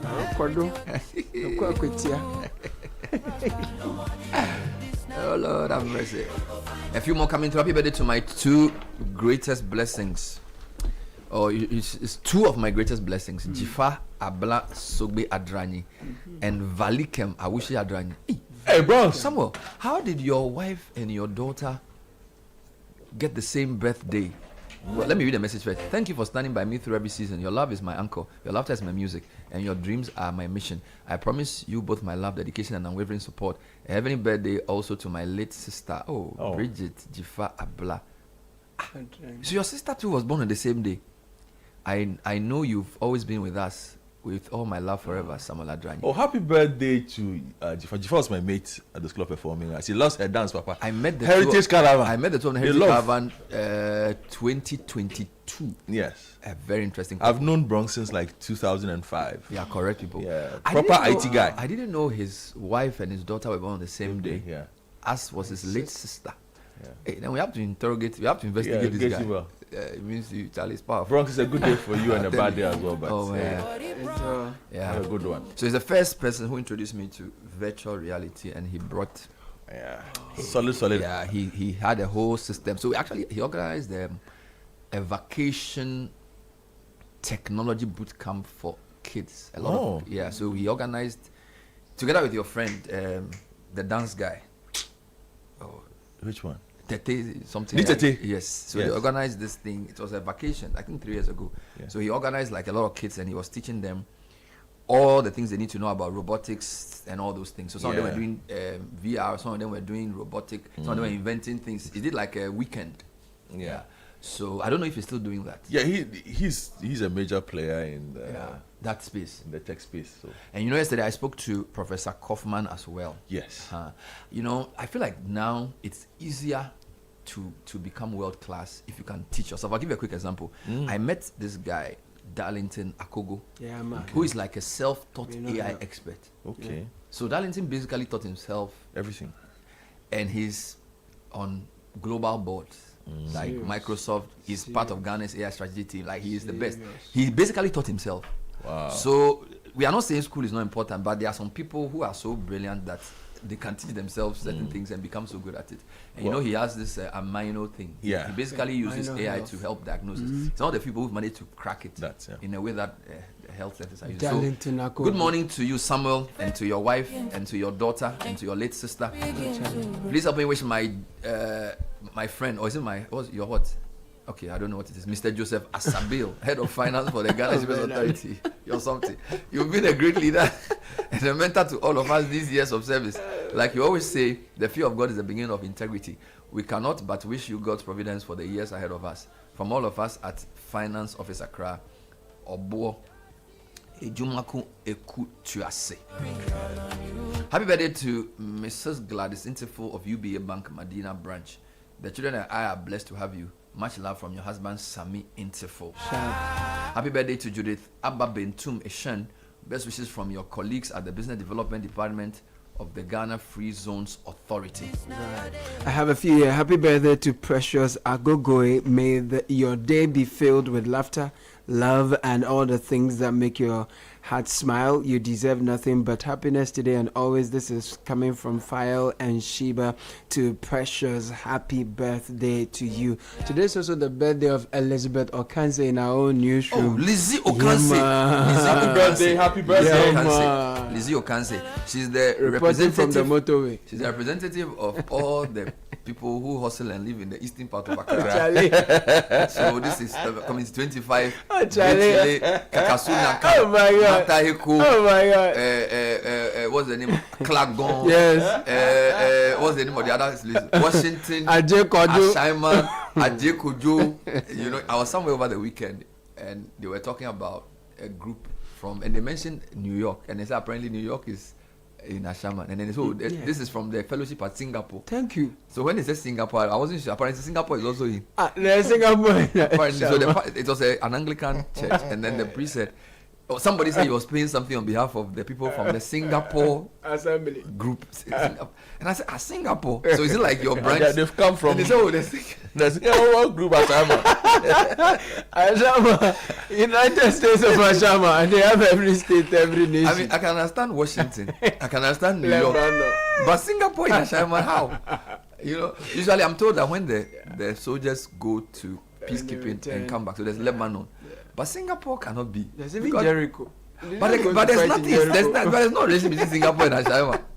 You know what I'm saying? So, good morning to Ashama to the whole Riasi. I'm telling you. Let me say good morning to a few people as well, since you've reminded me of. You know, still Accra people. Yeah, I went to meet with my friends from the Holy Gabriel Anglican Church in Ashaiman. Nice. Holy Gabriel Anglican Church. They did the program at the Tema branch. Right. Yeah, so that's why I heard Singapore. Wow. Oh my God. So this is the second straight day that the media house has done a story on the water situation in the eastern part of Accra. So yesterday we did a story on it, and I noticed that today my journal has also done a story on the same issue, basically saying water supply in Eastern Accra is suffering, and I like it when there is like consistent media attention on the issue. You know, so residents across parts of Accra and Tema are grappling with worsening water shortages as the Ghana Water Company confirms ongoing disruptions largely driven by unstable electricity supply and environmental pressures. In a press release, the company said it wishes to inform their cherished customers and the public of the water supply challenges currently being experienced across Tema and Accra regions, pointing to persistent power instability as the primary cause. According to the statement, the ongoing instability in power supply to the water treatment plants and associated booster stations has severely affected operations, underscoring the critical role of electricity in water production and distribution. Ghana Water Company Limited wishes to emphasize that water production and distribution operations are heavily dependent on electricity. The company said, explaining that the treatment process, pumping systems, transmission facilities, and booster stations all require stable and continuous power supply to function effectively. Kakra, my pain is that these communities are very close to the Volta Lake. And I've said this before, the Volta Lake is either the third largest by surface area, right? I think it's the third largest man-made lake in the world. It's a freshwater lake, right? So basically it's a river that we've dammed at Akosombo. So from downstream Akosombo, all from Akuse to Pongpong to Akuse to Asuchare, down through Volivo, all through to Ada. We basically have fresh water entering the sea for free. And then there are people who live 30 to 35 kilometers from the Volta Lake, because if you take Sogakope as the closest place to the lake, Right? Yes. So you are coming from Sogakofet, driving towards Ningo Pram Pram, Dowenya. You are coming all through to southern parts of Bonkatamanso constituency, parts of Ningo Pram Pram.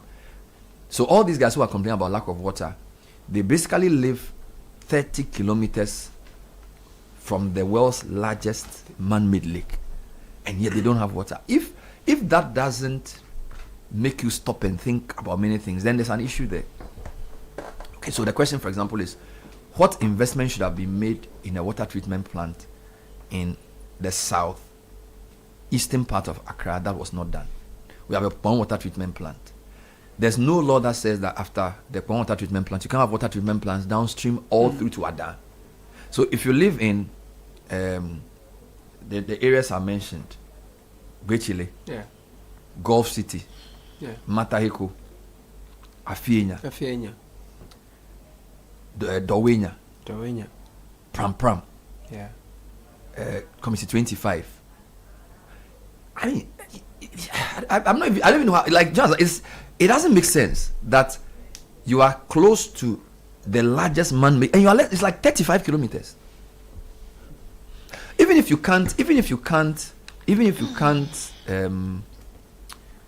can't you even organize private sector? So if, for example, if the government says we don't have money, can't the government say, let's get 3 or 4 banks, come together, put up a water treatment plant near some place to serve these people? Like, so the solution you give makes it clear that we cannot just say we don't have money, and so the problems will not be solved.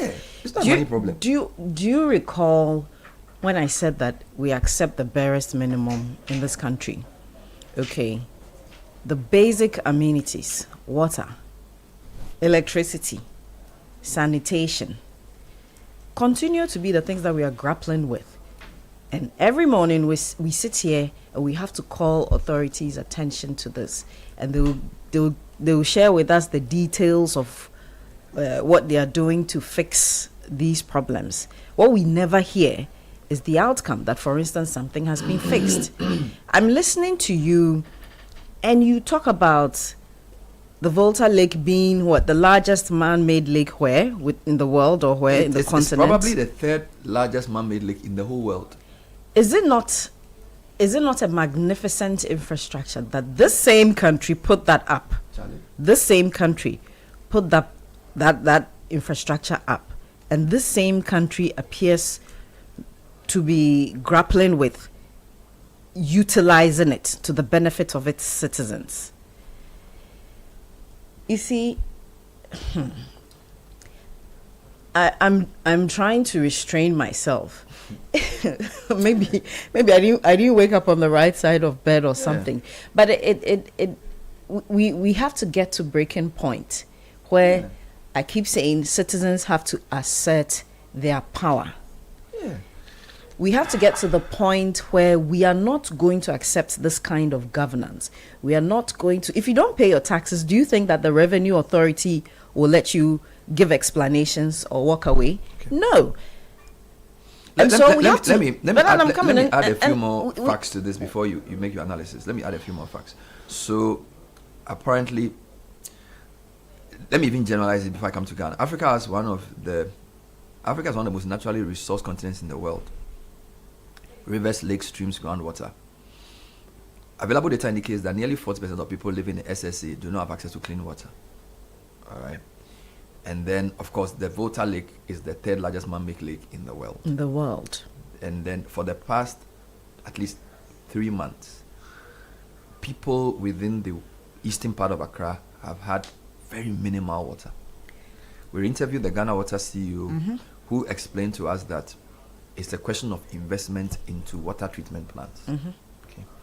We also did some back-of-the-envelope research to show that if you look at the amount the government commits to the big push, which is in excess of 40 billion cedis, you can say probably 1/20th of that goes into water, because water doesn't appear to be a priority for whatever reason.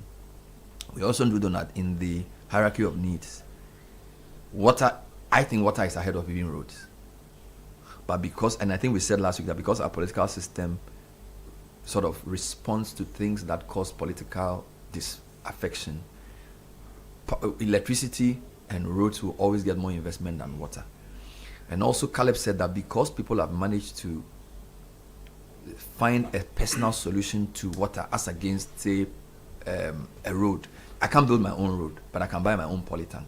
So you seldom have citizens organize around water because they feel like, let me just buy a poly tank. But if they don't have a road, they all have to go and protest. So some of the lack of investment over the years, it reflects in lack of citizen agitation around it. Because the reason the energy minister is running all over the place is that Doomsok, as I said, can collapse the government. So press conference has been held, everybody's talking. So I'm just trying to say that there's a certain neglect for the water sector, which I think is undue, which I think the citizens must begin to wake up to. And the other last point, the lack of even private involvement in water treatment plants, for me, it's to be regretted. Right? We are not saying you should privatize all water. There are people who do private electricity. All right, but water is life. Is it that it's too expensive, that people cannot pay the right price? How come every week people say they don't have water to drink and we think it's normal? I feel like there's something fundamentally missing here. So see, let's get ideas on what to do. Let me hear you out. Yes. The two things. This model of governance where citizens need to agitate before we see efforts being made to improve things is totally wrong and totally unacceptable. Thank you very much. Okay, we pay our taxes, we obey the laws, we comply, we do our part as citizens, maybe not adequately enough, but it is unacceptable that we have to agitate before we see a road being constructed, pipelines being laid. That, excuse me to say, then we are not living in a state. That is not a state. That, because our relationship with the state is not that everybody is sitting there thinking about themselves until Caleb can't drive on his road, and so he and his neighbors start shouting before somebody is going to go there. And we need, you see, it becomes performative governance to sort of foil the agitation of the people momentarily until the next issue happens somewhere. And so we are sort of instead of probably surgically solving the problems, we are rather applying gauze here and there. And the next issue, which is also still related, is this development in silos. Okay, so and this is not a criticism of the big push per se. I think that the development model, and if we're looking at the NDPC framework, it should be more holistic than the silos, because what happens is that it's done in piecemeal. Something small over there, small roads over here. I don't think that the guarantee of human dignity that the Constitution grants all of us should permit us to accept this way of life, okay, where we are managing the basic amenities. So water, the water company will put out a schedule and say, stay up at this time and wait, water will flow in your tank. Electricity, you have to do it 2 days. We don't even know if we are in load shedding or we are in doom. So we have no idea what we are going through. This is supposed to be a state. A state is supposed to have a relationship between the governors, the political class that is leading, that is running the state, and its citizens, who are allowing these selected people to lead, to solve the problems, to transform our lives, to carry us on this destination called Ghana, or this journey called Ghana that we are on. But it doesn't appear that there's a certain balance. Okay, I was making the example that if you, Mr. Avle, you fail to pay your taxes, I'm not sure the Revenue Authority will let it slide. Okay, personally, I find the social contract a bit problematic because there aren't many avenues beyond some kind of public outcry or agitation for people, for citizens to express their displeasure or their disagreement with the kind of governance model that they're experiencing. Okay, and the illusion of, or the illusory democracy only gives you what, because our democracy is simply just 4-year elections and freedom of speech. That is basically the definition of democracy in this country. But what is a democracy when you wake up and you can't get access to water to take your bath, just to take your bath or brush your teeth, potable water to drink, to be a dignified human being? Those are my questions. There's more. So you've taken a high-level view on governance and democracy. What I want to do when we come back is, there's a tension between. So a lot of times people say they want water they don't have, and the Ghana Water Company says they don't have enough water. Some of it is because the equipment are obsolete. Yeah. Some of it is because there are no transmission lines to some new communities, which is also investment. And then generally the tariff people pay is not high enough for the company to recover costs. So usually you hear them saying that they are operating at a loss. Okay. Please add the inefficiencies. Please add the inefficiencies in management. See, don't worry, I'm coming somewhere. So what I'm trying to say is that there are multiple layers. So there's the new areas coming up without plans, so that the cost of sending water there may be higher. All right. So, for example, where I live, we had to contribute to pay for water transmission lines to be brought to our homes. We had to pay. We sort of made the poor halfway. All right. But what I'm trying to say is that there's a whole tension between making water available and accessible, but also paying enough so that the water company can run efficiently. And I'm deriving all of this from the interview with Galus, right? So my understanding from what he was saying was that, look, a lot of the equipment are old, some of the 1960, 1970, and you need new investment.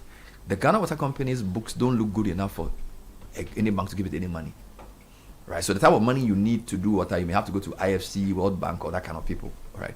So what I'm saying is that there's a genuine need for investment in water treatment infrastructure, whether it's like a new water treatment system at Bechile or wherever. Then there's also the need for the pipelines to be extended, whether there's a model where communities will pay part, I don't know. But then at the heart of that, there are two issues. So the financial efficiency and operational efficiency. Financial efficiency means that the amount that people pay for water must be enough for the company to cover its operational costs. Operational efficiency must mean also that when the company sets up a water treatment plant, it can account for all the water that it sells. And that's the point you are raising, that a lot of times people are stealing the water, or they themselves are negligent and the water goes to waste. So operationally they are not efficient, which affects financial efficiency. But there's also the issue of the tariff.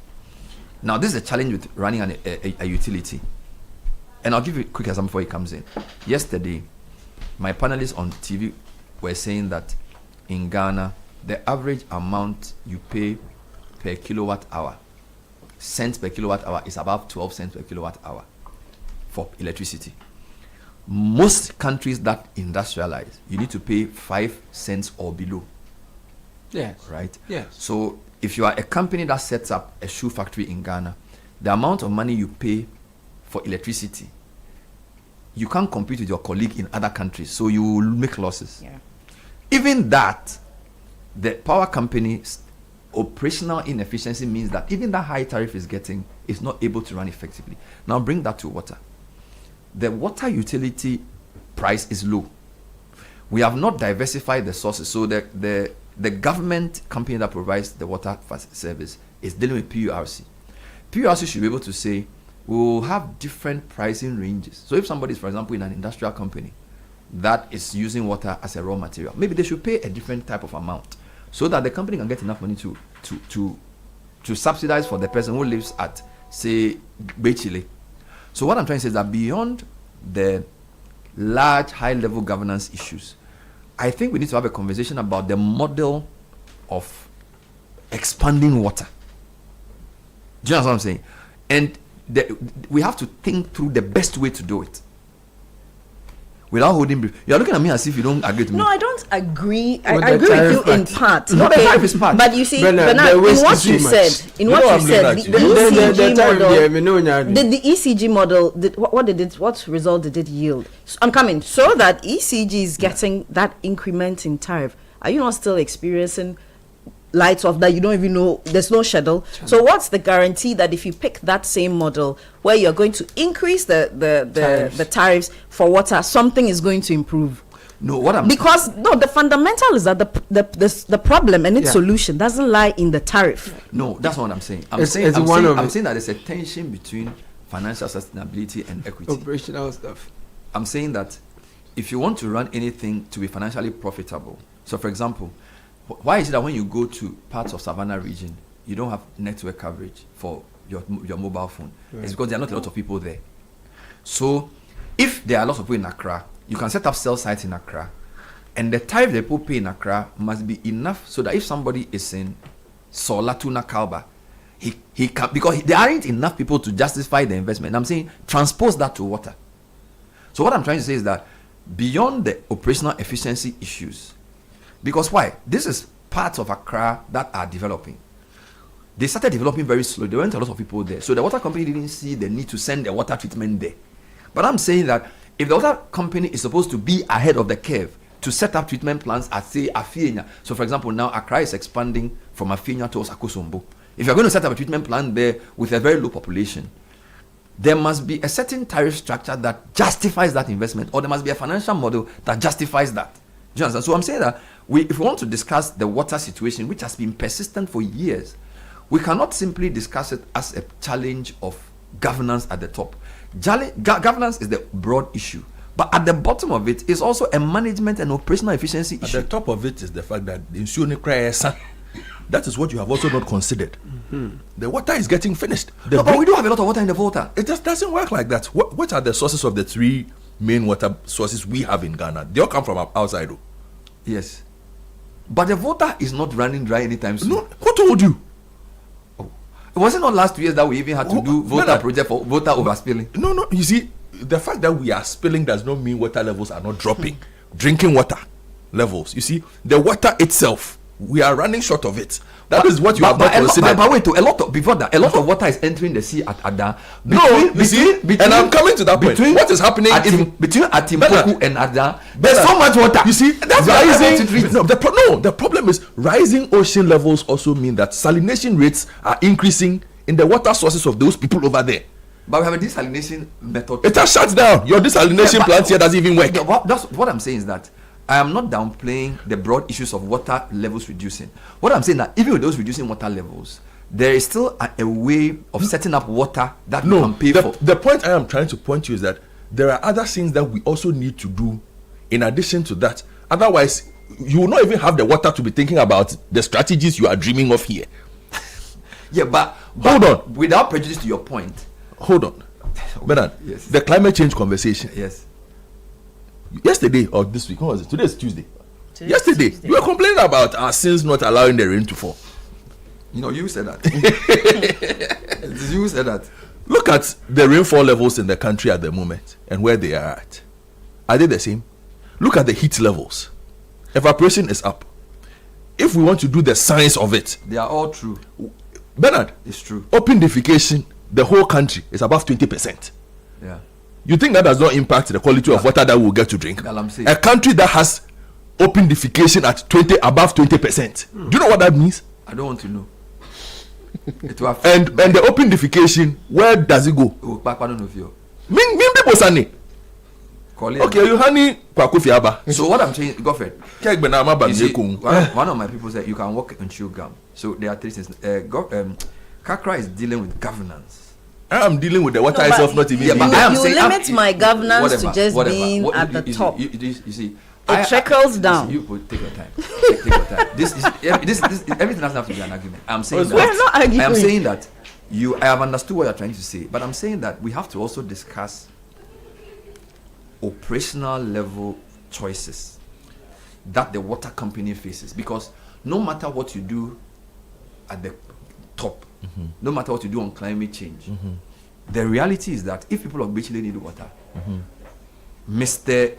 Mutawakil and his people Yes. have to step up. Yes. Do you understand? So I am saying that let's look at let's understand their constraints. Let's look at the options available and solve that. Yes. So I'm coming. There's an immediate. That's why we have immediate term, medium term, and long term. Yes. If I'm in Bethel and I don't have water, I want the Ghana Water Company to tell me that okay, we are prepared to start a treatment plant, and if you can pay X amount, I'll bring more water to your area. That's my solution. Yes. We can discuss. Hold on. We can discuss climate change and its effect on water as a general topic. You see, no, you can't. You see, what you see, hold on for me, if you don't mind. impacts. If you don't mind, where is Mr. Mutawakilu going to find the water from to give the people of Bechile? If he doesn't have water, he doesn't have water. But his point. Where will he find the water? But when he came here, his immediate concern was not about lack of water in the Volta. His immediate concern was that the machines and the treatment plants are obsolete. Yes, so he needs. So even with this level of water we have, if he had more treatment plants downstream of Akosombo, and if he had more modern treatment systems, he will still be able to provide water. No. Whilst we deal with the long-term issues of climate change, that's what I'm saying. So for me, he would not be able to. But so the water that's entering the water, the water that's entering the sea, when you come back from Edonga Kofi's segment, I'll tell you why he will not be able to. Okay, you will see. Charlie, what are you playing? I'm confused now. Play something. I don't know. You should play something. Charlie, this is my people. Edwin, welcome to the show. Forgive me. 9 minutes past 8. Thank you. Tech and social media trends. What's trending? Which is brought to us by Telecel. So we go into the segment, and I start with the unfortunate story of one Yao Apia who owned a bar. He ran a bar in 2006 when he was arrested for robbery. He spent a number of years in jail. He was given a 45-year sentence. He spent 5 years on remand before then, from 2006 to 2011. So bad. And finally, he's been served with justice. So Justice Avril Lovelace Johnson delivered a decision giving him his freedom after so many years in jail, and also the Supreme Court has awarded him 800,000 Ghana cedis. It's very small. Yeah, it's small compared to what he's had to deal with for 19 years. For 19 years, he's been at the Nswan prison for wrongful conviction. Yes, wrongful conviction. Would the Ghana Police Service pay? Sad. So he's been given only 800,000. 800,000. People are calling for more in terms of compensation. They feel that this is not enough. They're also calling for an apology from the Ghana Police Service, an official apology to him, because to spend 19 years of your life in prison for something that you did not do. The Justice for All program must continue. Yes. It must continue. Yes. So that's a major issue trending in Ghana. Let's move on to Doomsaw, which has been top of the trends for the last few days. Obviously, people are still facing power outages. We've heard the explanations from the government. Yesterday, we heard from the Minister for Energy and Green Transition, Dr. John Jinapo, who appeared before the media and the Media Accountability series. He has been saying a number of things, including how they are boosting capacity by installing about 200 transformers, which they've already done, and that 140 are scheduled to be installed within the week as well. So he says the engineers are working around the clock to ensure that power is stabilized after the fire at the Akosombo Power Control Center. He's also added that 2 generating units are back online after they were lost in the fire, and they are working on ensuring a third is online. It is undergoing testing at the moment. So still people facing power issues. They are complaining online because they feel that they've dealt enough with Doomsaw to have it rear its ugly head, even in the wake of the fire, the devastating fire at the Akonsombo Power Control Center. So Doomsaw, Dr. Jinapo, energy still a big trend in Ghana. Now let's move on to a third trend. Another minister who is also coming under fire, the Honorable Minister for Communication, Digital Technology and Innovation.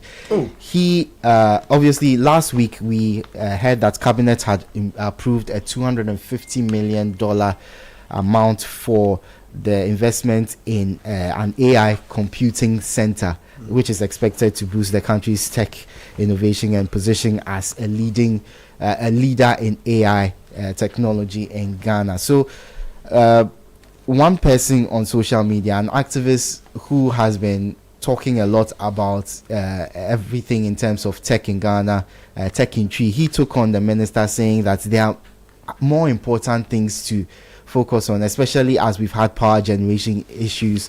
We've had a number of other issues as well. Why invest $250 million into AI technology when we probably don't even have the stable electricity for people to make the most of these systems? So Sam George has also come in and said that he's not the energy minister to be dealing with power generation issues. He is dealing with his sector and ensuring that his sector moves as it should. So he is going along, and he accused the person of just seeking engagement on social media using him as well. So it's a whole conversation that's going on between him and the person and other people who are taking sides in the matter, because some feel that the argument is right and that we have a lot more important things to focus on as a country. Other people feel that he is doing what is best for his sector, and he's just ensuring that we can't say because there's no electricity, nothing else should go on.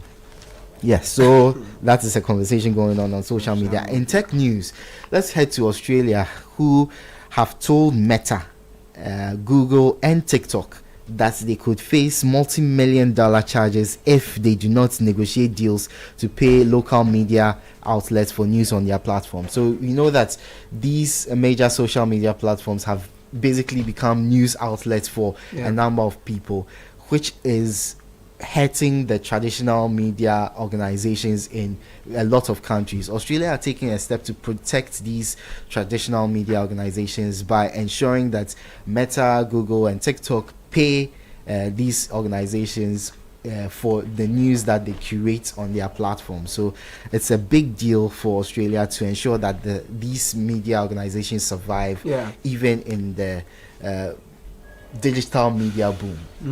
So yes, that's what is going on in tech news at the moment.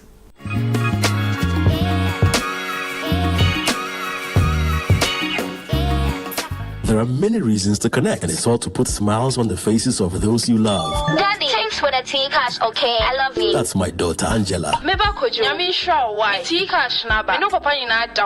Caring for my parents, that's my duty. I also get to pay my utility bills easily with Telecel Cash. And to the suppliers at my shop, hello sir, Telecel Cash payment received right on time. Thank you. I get to make them smile because I can pay to my suppliers' merchant numbers, even on other networks directly. My dear ones, we keep the connection stronger when our family, friends and business relations are happy. Live on cash, enjoy convenience and make those who matter smile when you send them money with Telecel Cash. Telecel, connecting energies. Dear business owner, congrats on not giving up on your business. You deserve a medal, and your business deserves to be taken to the next level. In fact, it's about time you run a Zenith Bank SME account so you and your business can enjoy the perks of the Zenith SME Business Card. Oga and Oga Madam status. The Zenith SME Business Card is a Visa debit card for making secure payments for goods and services. Enjoy great benefits such as free customized digital SME training, free marketing toolkits, access to Visa practical skills training, and more. Unlock the potential of your business today. Visit any Zenith Bank branch nationwide and sign up for the Zenith SME Business Card, the ultimate payment solution for SMEs. For more information, visit www.zenithbank.com.gh or call 0302 680-884 or 0307-086-370. Zenith Bank, in your best interests.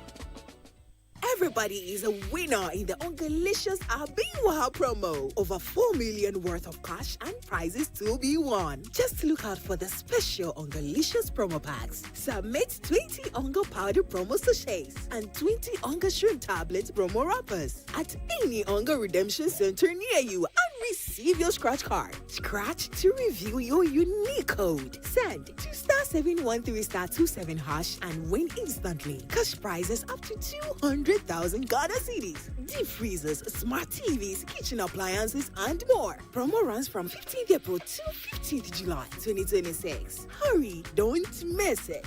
Terms and conditions apply. This advert is FDA approved.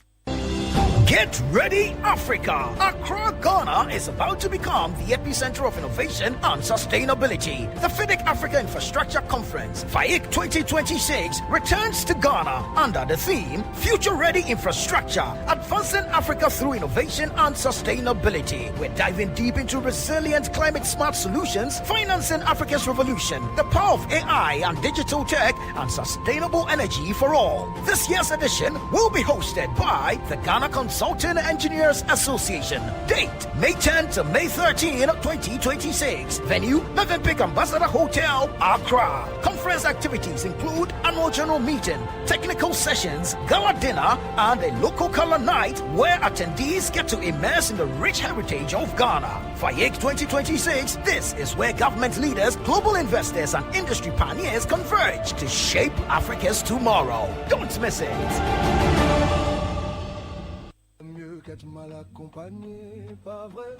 The World Cup is coming, and this time you're not just watching it, you're living it. Match Experience Hospitality is giving you front row access to football's biggest stage in absolute style. Think VIP stadium seating, exclusive lounges, gourmet dining, and priority access. No stress, no hassle, just pure football luxury. This isn't just a ticket. This is the World Cup experience. With over a decade as an official FIFA sales agent, Match Experience Hospitality knows exactly how to turn a match into a lifetime memory. So upgrade your World Cup. Call 055-155-1119. Visit matchexphospitality.com or walk into any Absa Bank branch, our official banking partner today. Match Experience Hospitality. Don't just watch the game, live it.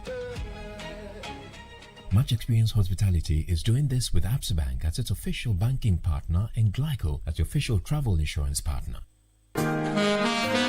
Your future starts here at Lexus University College, a place where knowledge meets innovation and dreams become reality. Guided by integrity, excellence, inclusivity, and innovation, we prepare students to thrive in a rapidly changing world.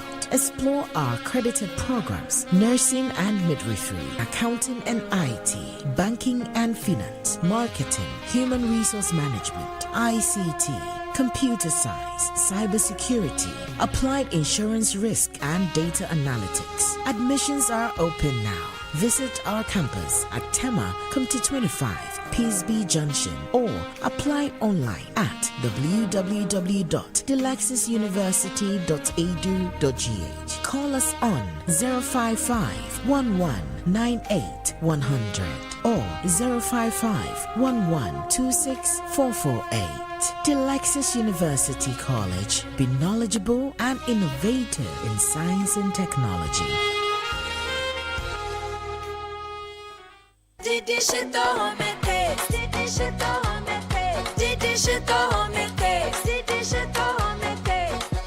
Enjoy homemade taste of Shoto always with Didi Shoto.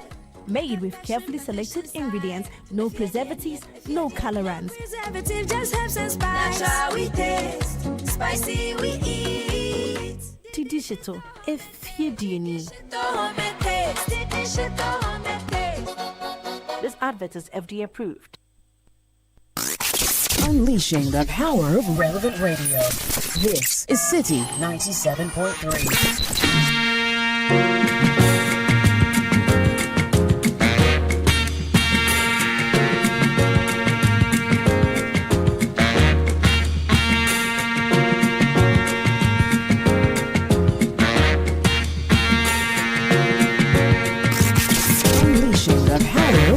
Radio.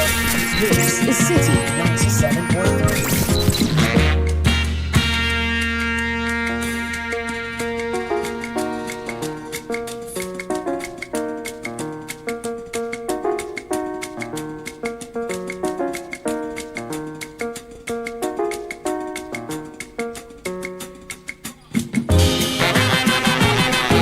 right, before we get into the rest of the conversation, everyone is a winner in the Ongalicious Abingwaha promo. Over 4 million Ghana cedis worth of cash and prizes to be won. Just look out for the special Ongalicious promo packs. Submit 20 powder promo sachets, that's the Onga powder promo sachets, and 20 Onga shrimp tablet promo wrappers at any Onga redemption center near you. You will receive a scratch card. Scratch it to reveal your unique code. Send it to star 713 star 27 hash and win instantly. Cash prizes up to 200,000 Ghana cedis. There are deep freezers, smart TVs, kitchen appliances, and more. We're running this promo from the 15th of April to the 15th of July this year. So hurry, don't miss out. Terms and conditions apply.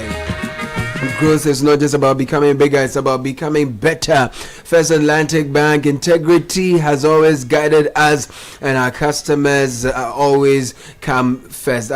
Customers always come first. We stay agile in a changing world, resilient in every challenge, and committed to excellence in everything we do. Today, that commitment takes a bold new form. First Atlantic Bank is now a PLC. We are listed on a stock exchange. That means that we've strengthened our accountability, deepened our credibility, and positioned as we are positioned to serve families, businesses, and communities even better. So First Atlantic Bank is now First Atlantic Bank PLC. It's more than a new status. It's a promise to lead with integrity, customer centricity, agility, resilience, excellence. We call all that I Care. First Atlantic Bank PLC, refreshingly different. Now, people are winning big on 590 mobile just by dialing star 959 hash. But it be like, boys, no, hear the rundown. Make I tell you, NLA has increased the playtime of your favorite 590 mobile from Monday to Saturday. Noon rush starts from 8:30 p.m. and closes at 1:25 p.m. the next day, while the evening draw starts at 1:30 p.m., closes at exactly 7:55 p.m. Most time to stick more. Sunday Asada remains the same. So catch all the 590 mobile evening live draws from Monday special to Sunday Asada on GTV broadcast 8 p.m. to 8:15 p.m. sharp. Always remember to stick responsibly. 0308 249 477 590 mobile at Davonsem. Are you into agribusiness, retail, mining, hospitality, manufacturing, trade, and logistics? Then you need a partner that understands your business, and that partner is Absa Business Banking, because we get it. You get tailored solutions such as working capital, asset and trade finance, merchant solutions, digital banking solution, or support designed specifically for your business's success. So whatever stage your business is at, talk to an Absa Bank relationship manager today. At Absa Business Banking, we get it. That's why we're here for you. Your story matters, Absa. No, they say the future is coming and we are shaping it. Join the continent's biggest fintech gathering at the 3i Africa Summit 2026 under the theme The Next Frontier, Shaping Africa's Integrated Fintech Future. From May 6 to 8, the Destiny Arena in Accra becomes the heart of Africa's integrated fintech future. Come connect with founders, meet the regulators, close the deal with global investors as we redefine how Africa transacts, invests, and grows. 3i Africa is proudly hosted by the Bank of Ghana with support from GIPS and the Global Finance and Technology Network. Register now at 3iafrica.com and be part of the transformation. We're talking water this morning, and 3 levels. There's the whole question around the dwindling water resources. Then there's the question of governance of the water sector for operational efficiency, but there's also investment and finance. We'll deal with some of that shortly. But if Republic Bank has a number of solutions for you, own your dream home with Republic Mortgages, grow faster with SME and corporate banking, run your daily finances smoothly with retail and commercial banking products, build wealth with investments and trust management, and pay anywhere, anytime with Republic Visa credit or debit cards. Call Republic Bank on 0800 414 414 or 0546 414 414. This is the Republic First. Do more, shine more, big up. Techno has released the all-new Common 50 series featuring a leading AI auto zoom camera for capturing exciting moments. Has many features including AI reflection remover, shadow remover, and AI dazzle remover. The series offers the one-tap flash memo function for scanning documents and the improved Ella AI assistant as a live companion. So visit any Techno store for the Camon 50, the Camon 50 Pro, or the Camon 50 Ultra.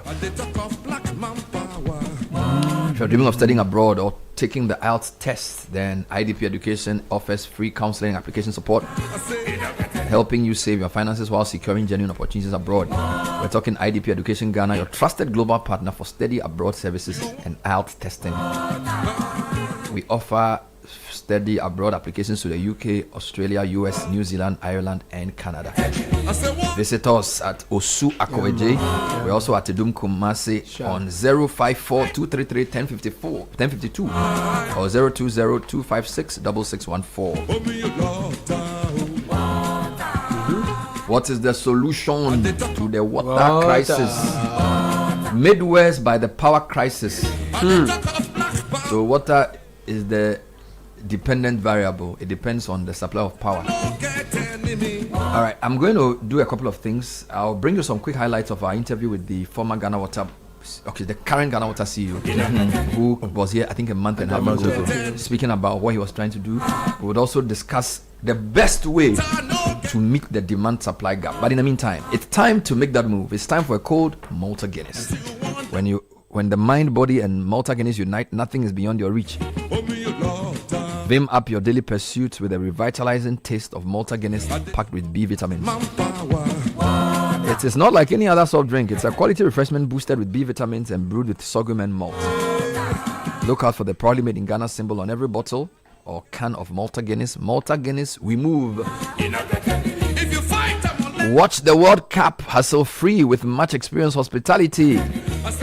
It's more than a ticket, it's a World Cup experience. Upgrade now. Call 055-155-1119. Also go online to matchexphospitality.com or walk into any Absa branch for more information. Match Experience Hospitality. Don't just watch the game, live it. So, Lexus University College invites students, workers, and the general public. If you're seeking world-class education in a premier university and you're looking for a market-driven professional qualification, you want to top up your diploma for a bachelor's degree, then Lexus University College is the best university to help you realize your dreams. We offer the following undergraduate programs: BSc Nursing, Midwifery, Human Resource Management, Accounting and IT, Applied Insurance, Risk and Data Analytics, Banking and Finance, Computer Science, Information Communication Technology, Cybersecurity, and Digital Forensics. We have a serene teaching and learning environment with cutting-edge facilities. So come by. You will enjoy our ultra-modern laboratories, digital classrooms, and competent faculty. Locate us at Tema Community 25 at Peace B Junction. Apply online dlexusuniversity.edu.gh. Call us 055 1198 100. Our WhatsApp is 0577 734 549. Admission is in progress. Henley and Partners, global leader in residence and citizenship planning, helping investors and families secure alternative residence or citizenship through leading programs worldwide. We advise on the best program for you and your family and assist you with the entire application process every step of the way. So come to us. Popular options for Ghanaians include Caribbean citizenship programs like Antigua and Barbuda, Grenada, St. Kitts and Nevis, as well as residence by investment programs in Greece, Portugal, Malta, UAE, UK, Canada, and the US. So call us 0206042101 or email us ghana@henleyglobal.com. Visit us at our offices, the Galleria at Kempinski Gold Coast City Hotel, for free consultation. Our website is henleyglobal.com. Everyone is a winner in the Ongalicious Abingwaha promo. Over 4 million Ghana cedis worth of cash is up for grabs. So submit 20 Onga powder promo sachets and 20 Onga shrimp tablet promo wrappers at the Onga Redemption Center near you. You will receive a scratch card. Scratch it to review your unique code. Send that to *713*27# and you will win instantly. Cash prizes up to 200,000 Ghana cedis. There are deep freezers, smart TVs, kitchen appliances, and more. Promo runs from the 15th of April to the 15th of July 2026. Hurry, don't miss it. Terms and conditions apply. Public water supply is managed primarily by the Ghana Water Limited in urban areas and the Community Water and Sanitation Agency in rural areas. And despite high access, challenges include inconsistent supply, particularly in Accra, and now a growing reliance on sachet water. Over 50% of households now use sachet water. Only 33.6% of households have piped water. Ghana Water Limited operates 88 urban water systems, while the Community Water and Sanitation Agency manages rural water, often through boreholes. When we talk of basic access, 96% of the urban population has access to basic water services, compared to 74% in rural areas. But the devil is in the detail. Coverage and reliability. Only about 25% of residents in Accra receive continuous water supply, with many others receiving water only 2 days a week or less. Major water sources include surface water from the Volta River and groundwater tapped through boreholes. Key challenges include high levels of non-revenue water, so through leaks, illegal connection, limited infrastructure in expanding,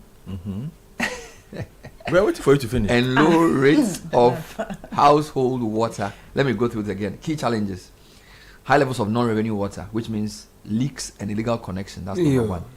Limited infrastructure in expanding. That's number two.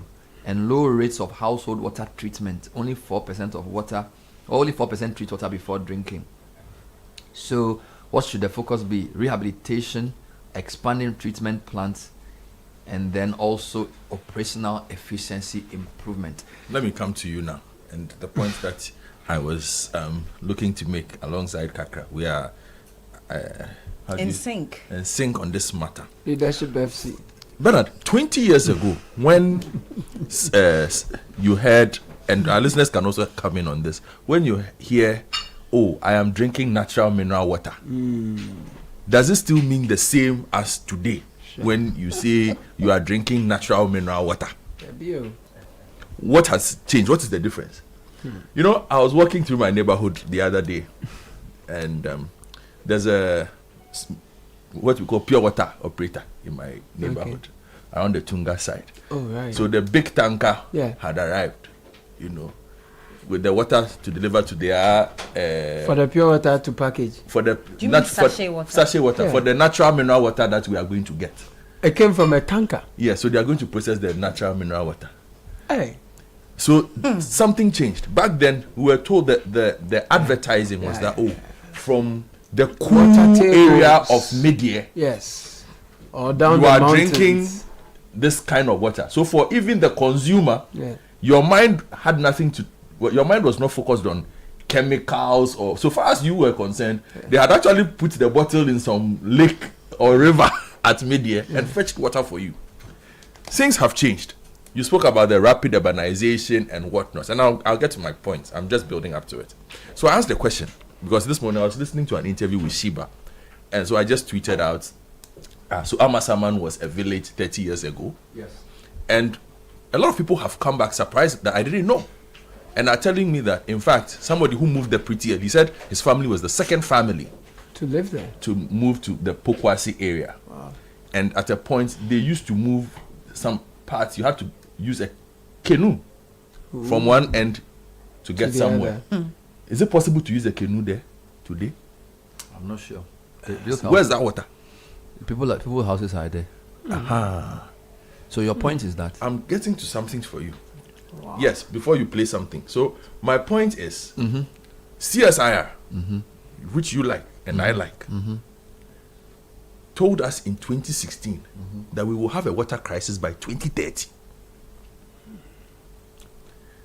And they did not talk about the fact that Mutawakilu had run out of pipes. What was the main reason? That we are running out of drinkable water. So the water sources. And that is the biggest problem that we need to fix. So if Bechile and all those people don't have water, Mutawakilu lays his pipes there. Where will he get the water? Where will he get the water from? Is the problem CSIR warned us about. And if CSIR warns us about that, I don't think anybody goes above CSIR in that matter. Okay. And I'll read to you what CSIR said before you play your interview. No, somebody's on the line. Oh, So let me do the interview. Okay, then deal with the person. But you've would given have us... been informative to tell you this. Okay, read it. To inform your interview. How long It's is not it? long. Okay. It says Ghana has no problem with water sources, but potable water sources are diminishing at such a fast rate that the country faces a looming water crisis by the year 2030 if conditions continue to persist. Scarier is the fact that there will be no treatable water source, either surface or groundwater, by 2030. So the rate at which the country's water sources are being polluted continue. This according to the CSIR. This was by Dr. Joseph Edouan-Pofu at the time, director of WRI, Water Resources Institute. He says there is this misconception that Ghana is 70% covered with water. Even with the abuses, water will not depart from Ghana, but the quality cannot be guaranteed. He said many of the country's water sources had been heavily polluted over the years with rubbish, chemicals used in mining such as mercury and inorganic fertilizer used for agric, because Ghanaians did not respect water and had taken it for granted. But he cautioned that the combined effect of the increase in temperature, evaporation, and the pollution of the country's water sources were plunging the country into severe water crisis that will make Ghana a Sahelian country. Are you serious? You are now listening. Citing examples of water bodies that were now extinct or were no more potable, he said the Odor River is now dead and not suitable for anything. Adding that global warming had resulted in a global rise in temperature of 1%. In Ghana, we can get about 5% increase in temperatures in some areas. So areas are beginning to dry up. He stated that the rate at which the Densu was drying up had increased in 2016. Just as the Water Research Institute had predicted before 1996.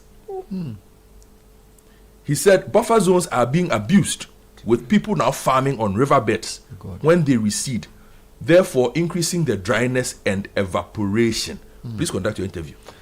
So the problem is at three levels. The level one is what he's discussing, the rapid deterioration of our water sources and the pollution.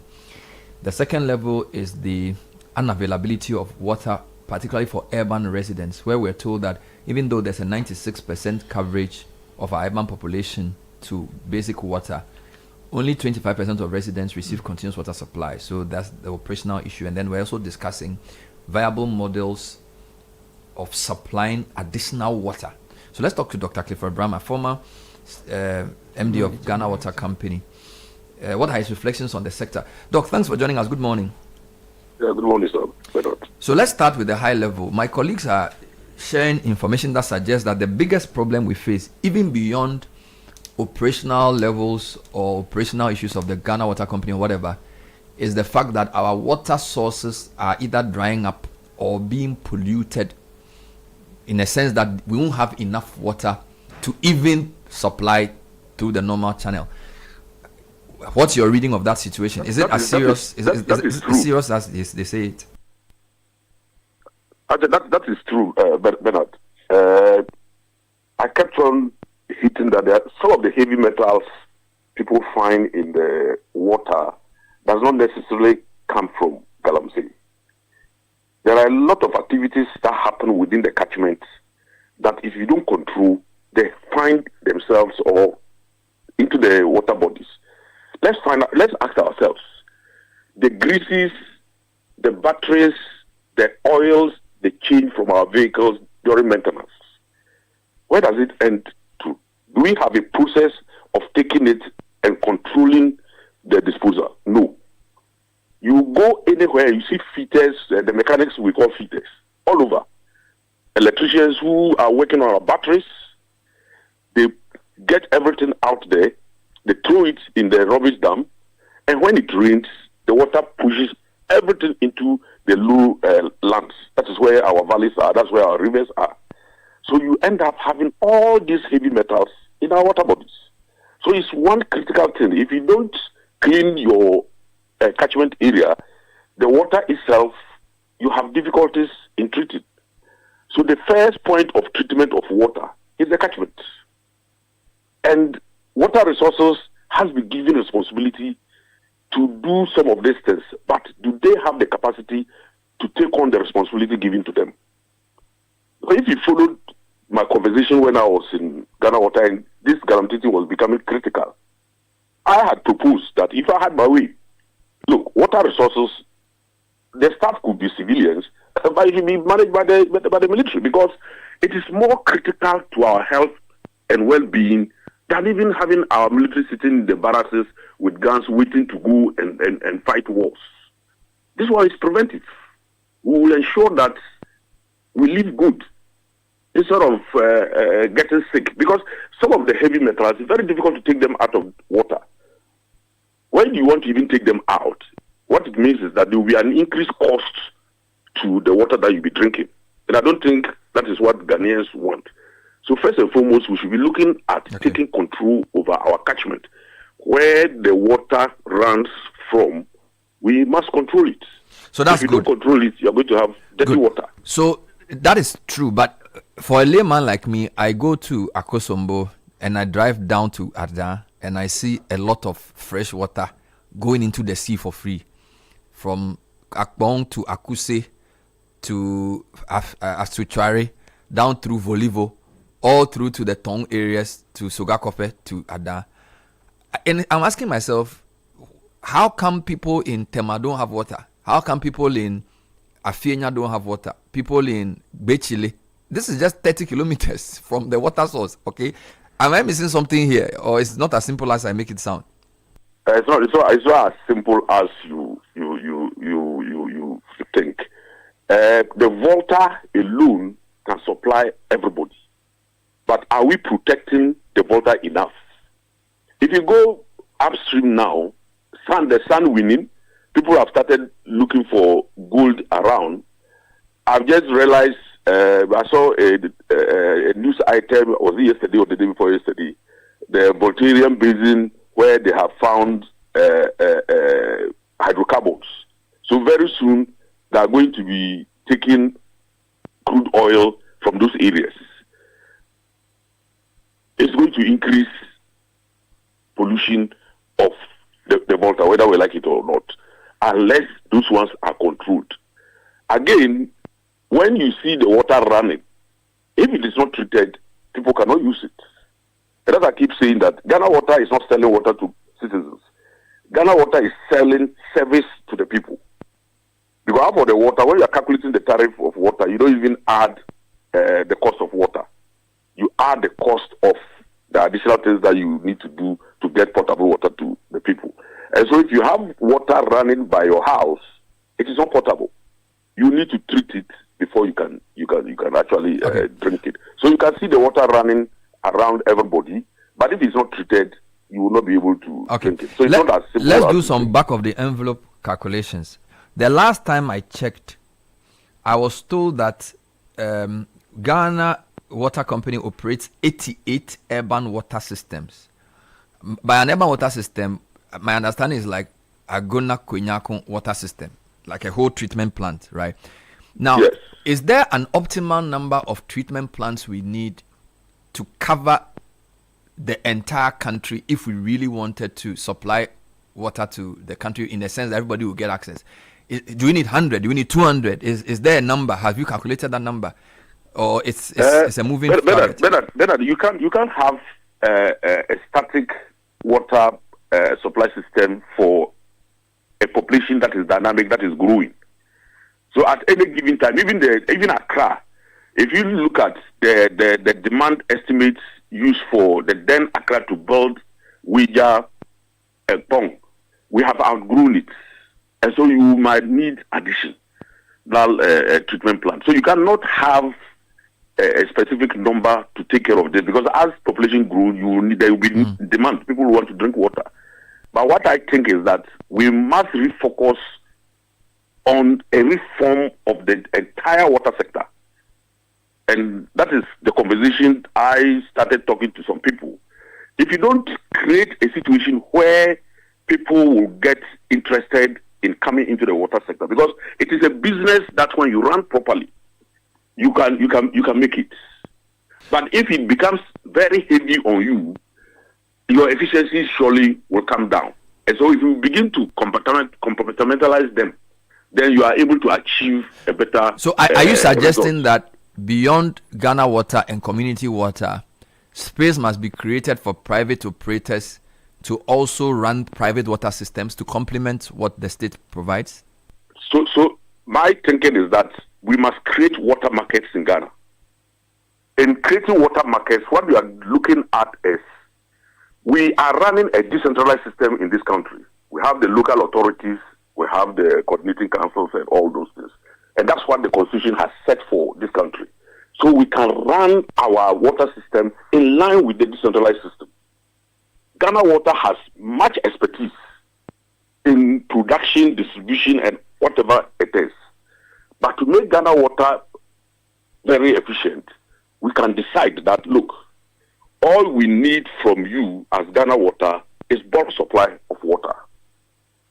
And so even if you have a hamlet in somewhere, my village, it's one room, Ghana Water will decide what is suitable for such a environment or such a place. Is it one borehole, two boreholes? And when they drill it, then they are done. It should be somebody's responsibility to take the water and distribute it. If you go to Sabulugu, for example, they take water from Ghana Water and distribute to the people. The only problem in Sabulugu is that the expertise is not there to be able to make it as efficient as would have thought. And when you do that, then you are able to bring in private capital into the water sector. If you do it individually, tariffs are going to vary. We are all Ghanaians. And so if you send somebody to a city, a town of 2,000 for you to get them water, the people will pay more tariff than somebody who goes to a place where it's 20,000. Because our water system, they benefit from economy of scale. And so the bigger the population, the lower the unit rates. Because the investment, some of the investments are fixed, and there's nothing you can do. So let me understand your model. You're saying that the bulk treatment plant can be managed by the utility, but then the distribution and the management of the service can have other players. So that maybe the Ghana Water Company can be in charge of, say, the Kpong treatment plant, but the company can decide that the supply from there to Bechile community, they manage it. Is that how I should understand what you're suggesting? Exactly what I'm talking about. So Ghana Water will have a bulk meter in the entrance of whatever region, whatever community, and that they are done. A private person can pick it from there and distribute. You know, the losses in the water system happen towards the distribution. The greater part of our losses happen in the distribution system. And the private person will want to recover whatever volumes that they are taking from. So they'll create efficiency in the system. There are a lot of communities, you have options. Like if you take Accra, for example, if you are losing about 45% of water, and you want to increase the flow into Accra, you have two options. Either you build a new system and push it into the distribution that we have and still lose 45% of it, or you recover from the 45%, probably maybe 20%, so that your losses come to 25%.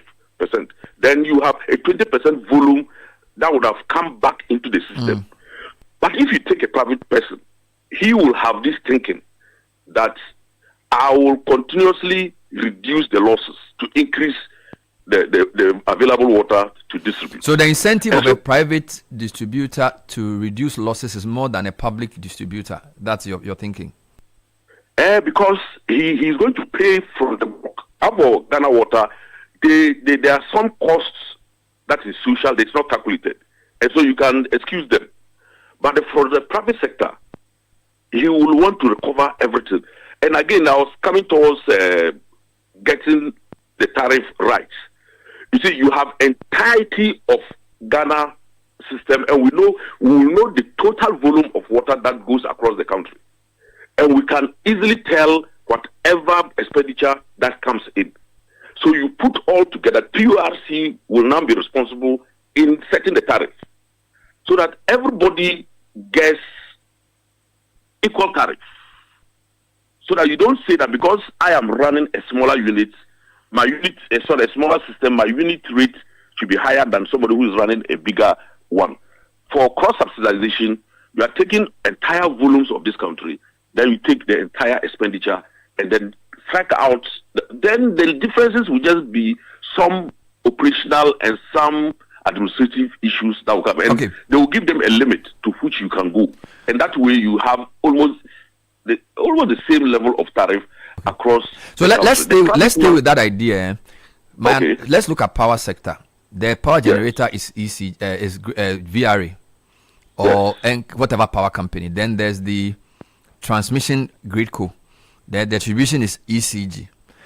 If we are to use an analogy for water, the Ghana Water will be your VRA in this case, correct? VRA and NETCO. Good. Then your VRA and the GridCo. So Ghana Water will be both the generator of the water and the main transmission. So like the main, so like the large pipes that send water from say Kpong towards Accra will still be managed by the public utility. Yes. So then the last mile, which is the connection of the narrow pipes from the bulk distribution to the individual household or community, is what the private sector takes care of, correct? Exactly. And the assembly will be responsible. So I was going to ask, who is responsible for the pipes in the last mile? Would they be owned by the private company or the district assembly? Even when government is going to build this water system, they take the resources from the private capital to come and put into the system. It's just that there's a guarantee for it.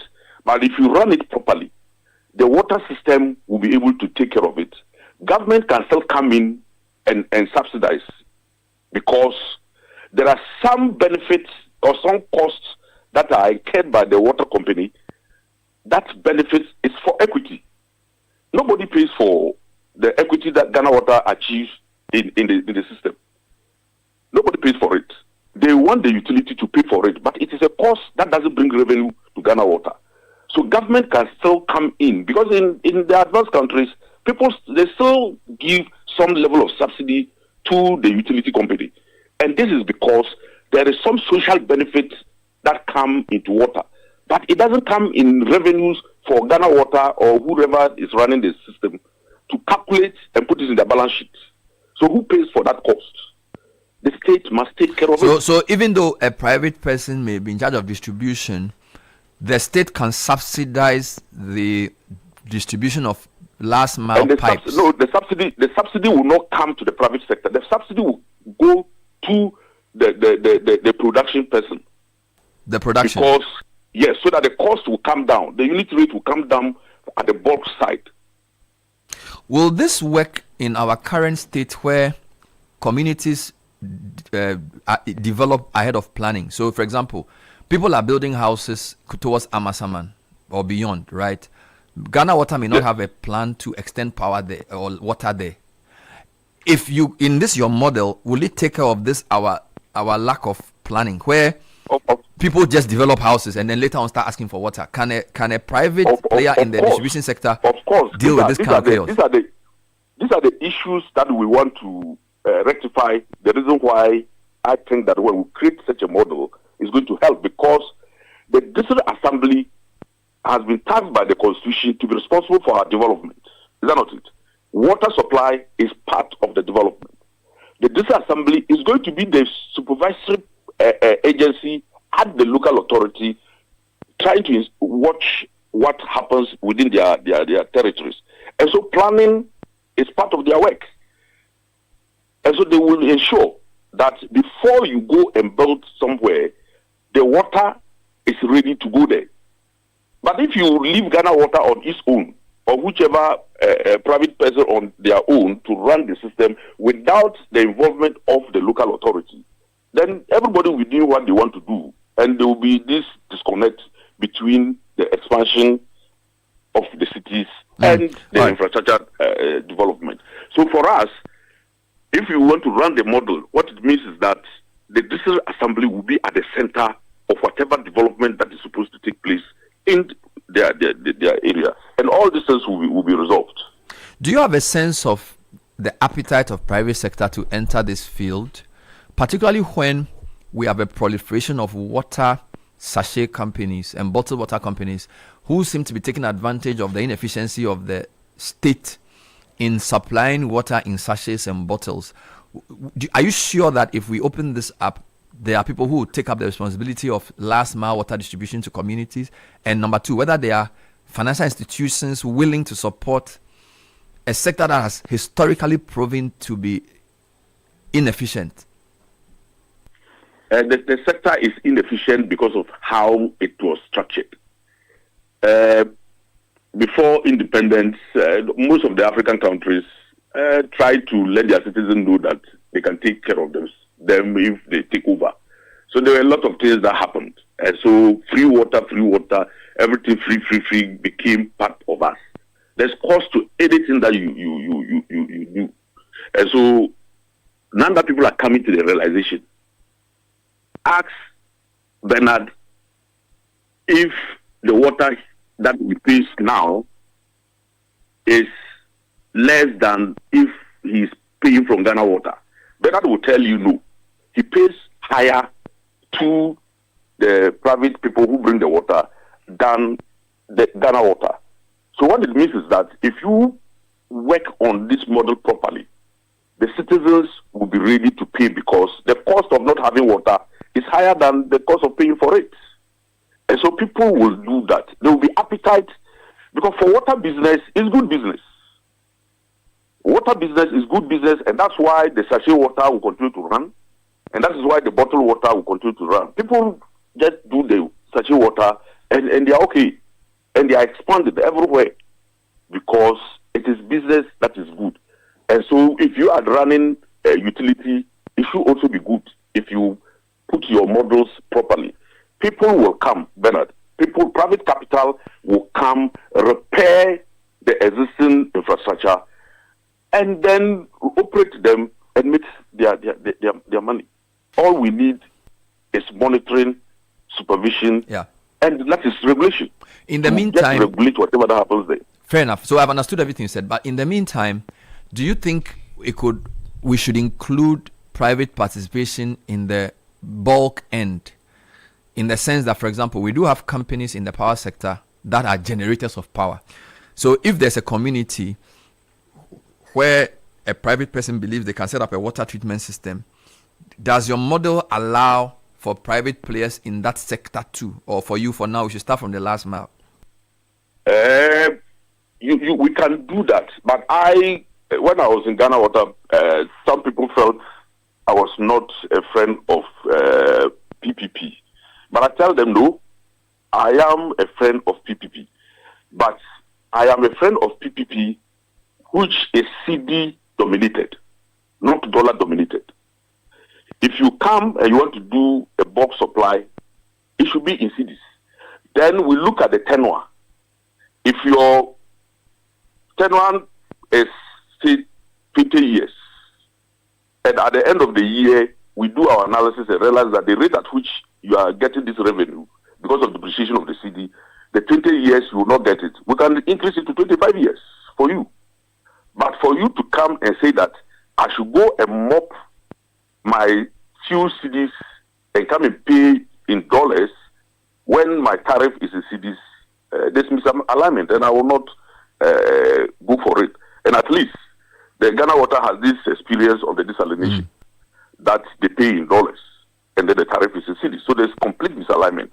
And for that matter, it is something that... Yeah. So then that means the that... bulk supplier will come and do it in CDs. That means that the source of the finance for the PPP must be local, because if the money is from outside, it's a dollar loan or dollar contribution. So then that means that the financial sector in Ghana must be willing to give CD denominated facilities to support this type of PPP. So then the tariff will not put too much stress on the repayment. So it looks like it's an FX matter.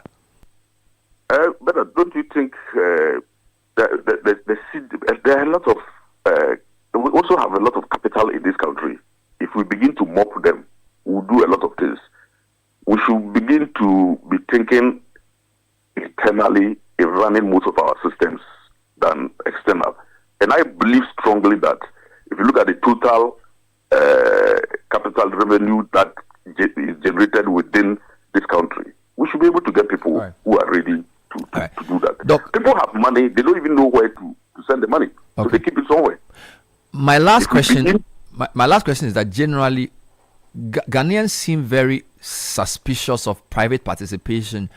I mean, from my student days, when you say privatize water, whether it's aquavitins run or desalination, there's a lot of furor. Like, no, there's a certain aversion to private sector participation in certain utilities. That's a very Ghanaian thing, right? I don't know if it's still the same.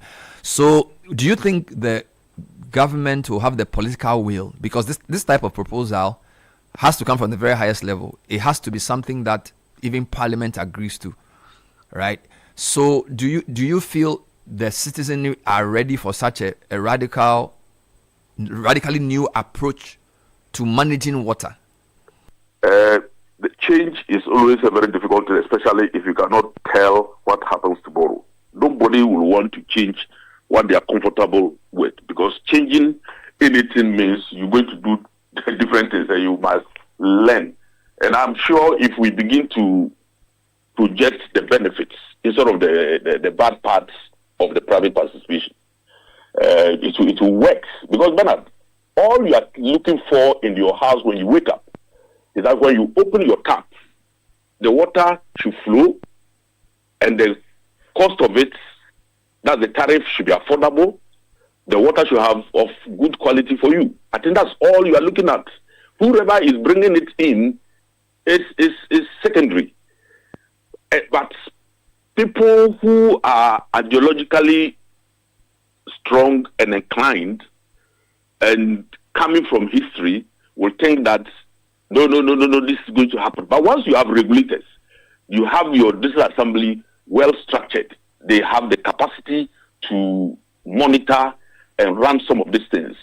I'm sure we should not even be thinking of private person. We should all be thinking about the water that comes into our home. I wake up in the morning, I go to my washroom, I open the tap, it's flowing. When the bill comes, it is affordable, I pay for it.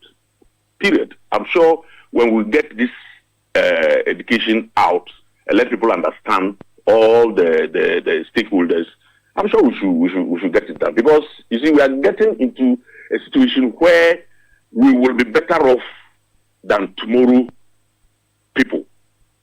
I can tell you, situation will not be improving as we move forward, because the population will increase, the current systems will deteriorate, and so efficiency will continue to go down. And Ghana Water will spend more money. And you, the journalists, will now come and see that they are spending more money and all sorts of things. And if they want to restrict expenditure, then they deny people of getting water. So we must just be radical going forward. Otherwise, one, your rivers are drying up, water sources are drying up, they are getting polluted, your infrastructure are getting weakened. We must just do something now, not tomorrow. We will have to start talking about it and coming out with other models. Somebody else could think of another model that we can run. We all need to sit down and look at the good sides and the bad sides of them and take the best one out for this country. Thank you very much, Dr. Clifford Brymer, former MD of Ghana Water Company, proposing a new approach to urban water management, private-public partnership, private sector involvement in the last mile, in the distribution.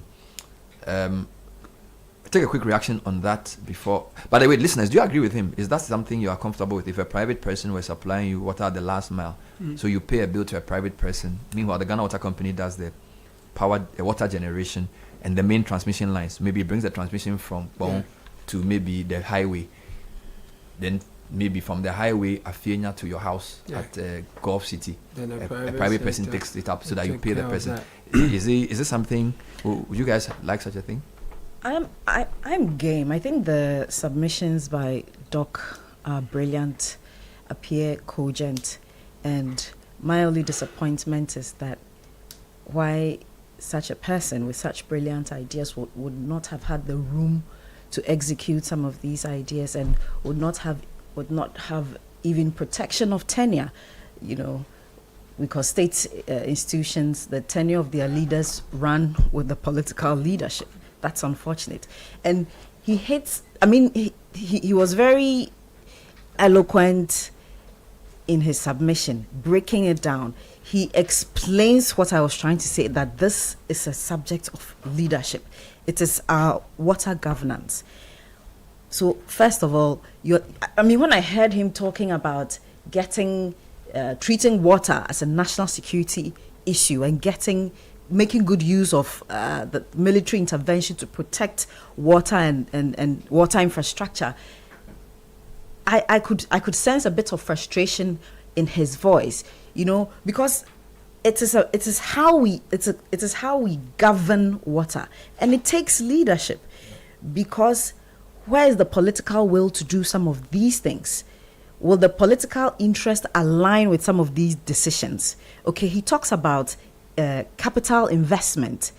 Okay, that is a matter or a decision that is at the highest level. What decisions are we making? What's our vision for water by this 2030 that CSIR is warning that we are not going to have adequate potable water at that time? And you talk about, then he even trickles it down to the management, operational management inefficiencies that we talk about. Where's the supervision? Okay, I'm sort of leaning towards his points about why water should not be cheap, because it's a fantastic analogy he makes, that if you're buying from the private people, the tankers, etc., it's way more expensive. It's probably it's sometimes even 10 times what you're paying for. Exactly. So there is a justification to review the tariff, okay? But other levels are interesting to look at. The operational efficiency, we need to look at that. We need to look at accountability, okay? Has the PURC exerted adequate accountability and oversight over the running or the management of water? And I was laughing when you brought up Aquavitens Rand. The magic Aquavitens was supposed to do, we still have leakages. What's the technical term he uses? The something non-revenue water. Yeah. We still have that. Yeah. We still have all these illegal connections. We're not able to get the revenues, billings, etc. So that is why I felt that this is a leadership problem. And when it is clear from the top where we are going, bearing in mind some of the natural concerns, climate change, then those decisions can be made and they trickle down. And I was even more elated when he brought in the decentralization system, the role that local governments and the RCCs need to play, at that level, because that would address the concern you raised about the rapid urbanization, the rapid growth of our population, because we should be planning to meet this kind of growth. We'll take a short break. More on this. The water situation is still high on the agenda. Stay with us. Don't go away. This is the City Breakfast Show, the city's biggest conversation. Turn up your sound experience with the We Hear speakers by Lovi. From the sleek We Hear 1 to the powerful We Hear 2. And now the premium We Hear Pro. Fully endorsed by Kylian Mbappe. This is not just a speaker. It's a flexible, high-performance outdoor Bluetooth speaker built to bring your music to life anywhere. With up to 100 watts of music power, you get bold, immersive sound wherever you go. All available in stylish standout colors. Now the good news. From April 20th to May 20th, grab yours at a special discounted price. The We Hear 1 now at 400 Ghana cedis, the We Hear 2 at 900 Ghana cedis, and the premium We Hear Pro now as 3,800 Ghana cedis. Don't miss out. Call 020-195-7739 or pick up at the Atlantic Towers. You can also grab yours at Orange FM Kumasi, Plus FM, or 3 Music TV in Accra. Number 12 Afunya Street at Belengpe. Don't miss out on this special discounted offer. It's the We Hear promo powered by Lovi. We Hear, feel the power, hear the difference. Protect yourself from germs and bacteria with confidence. Cleanse hand soap effectively kills 99.9% of germs with every use. Perfect for all your hand washing moments throughout the day. Available in a variety of variants and delightful flavors. Choose Cleans for yourself, your family, and friends. Make Cleans your daily essential. The GC brand. It's all about you. This advert is FDA approved. Attention all Ghanaian students in basic to senior high schools. Want to win 15,000 Ghana cedis? Join the Kofi A. Terrier Good Citizenship Challenge now. Form a team of at least 5 students and embark on a community service initiative that will make a real difference. For more details, call 050-591-0960. The final submission deadline is 30th June 2026. Join the conversation on the City Breakfast Show on Facebook at facebook.com/City97.3, Twitter at twitter.com/City973, and Instagram at instagram.com/City973 with the hashtag CityCBS. The City Breakfast Show. Rise above the noise.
So you heard a very elaborate proposal on how to increase our water efficiency, water governance, and deliver to you at optimal levels.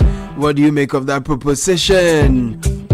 0539986996. Dr. Clifford Brymer is the former managing director of the Ghana Water Limited. We spoke to the current manager about a month and a half ago. We'll bring you highlights of that interview as well. And then we just oppose the solutions we are getting to the problems we have. You share your views as well with us. Would you want to pay more for more efficient water delivery, and would you like to have private sector participation in the delivery of water? In the view of the waste we are having in the system and the increasing population that's outstripping demand vis-a-vis the increasingly diminishing water sources we are having as a result of the impact of galamsey, rural-urban migration, open defecation, improper disposal of waste, all of that. We're keeping our eyes on that. Some opportunities in the meantime. Elevate your audio with We Hear by Lowy, featuring a vibrant range of colors like denim, neon, and black. Discover the full lineup, including the We Hear Pro, the only model in the series endorsed by Kylian Mbappe. Promo prices are We Hear 1 400 Ghana cedis, We Hear 2 900 Ghana cedis, We Hear Pro 3,800 Ghana cedis, the Mbappe choice. Order now 020-195-7739. Visit Atlantic Tires at number 12 Afunya Street, Abelenkpe. We Hear by Lowy, feel the power, hear the difference. Get ready, Africa. Accra is about to become the epicenter of innovation and sustainability. The FIDIC Africa Infrastructure Conference returns to Ghana under the theme Future Ready Infrastructure, Advancing Africa Through Innovation and Sustainability. This is a gathering of government leaders, global investors, and industry pioneers converging to shape Africa's tomorrow. From May 10 to 13, 2026, Mervyn Pick Ambassador Hotel Accra. This year's conference will dive into climate smart solutions, financing Africa's revolution, the power of AI and digital tech, sustainable energy for all. Some activities include annual general meeting, technical sessions, gala dinner, and local color night. multicultural dinner designed to immerse attendees in the rich heritage of Ghana. This year's edition is hosted by the Ghana Consulting Engineers Association. FIAC 2026 is your gateway to a brighter, more connected continent. Don't miss it. And to all our beautiful customers, Omni Basic Bank prioritizes your security. So before engaging in any financial offer or investment opportunity, please take a moment to confirm through our official channels. Remember, Omni Basic Bank will never request for your PIN, password, card details, OTP, or any confidential information via phone calls, SMS, email, or social media. Always remember to verify communications. Rely on our verified communications channels and avoid sharing sensitive information with unverified sources. 0800 100 790. Omni Basic Bank, not just another bank. And if you want something refreshing, a best of flavor in every sip, discover the refreshing taste of Piva beverages. Piva Cola, Piva Orange, Piva Cocktail, Piva Grape, Piva Tangy, all at your service. Grab yours today. Local store near you, 0550 032231. Piva beverages, a taste you will love.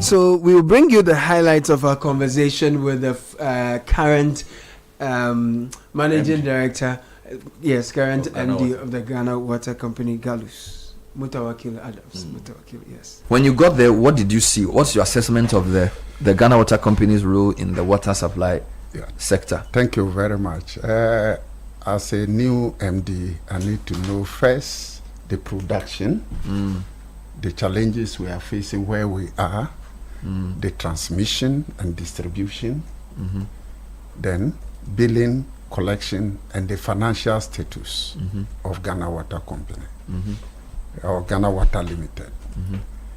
Now, in terms of production, we have a huge shortfall. So I'll talk about national and then narrow to Atma production, that is Accra Tema metropolitan area. Nationally, we are to the demand is 350 million gallons a day. That means all of that is being equal. We have to produce it every day. Okay. But currently we produce 240 million gallons. Yeah. So about 136 million gallons shortfall every day. I see. So that means that if we produce, there will be a huge shortfall. Now, if we narrow it to Accra, the daily demand in Accra is 210 million gallons. Wow. And we produce 137. So Accra is more than half of the national demand. About 60-70%. Hey, and you produce 137. Yeah, so a Accra. shortfall of about 73 million gallons. In Accra. In Accra. Right. Now, when you take that and you come to transmission and distribution, does the water actually get to the customer? Another problem. That is another problem. First, we have most of the infrastructure being weak. Two, illegal connections. People use the water without paying. So 52% of the water produced, we can account for it. So if you take you are not even producing the 52% of the water is accounted for. So for example, if you take Accra, out of the 137 million gallons we produce a day, what actually get to the customer legally is 68.5 million gallons. Wow.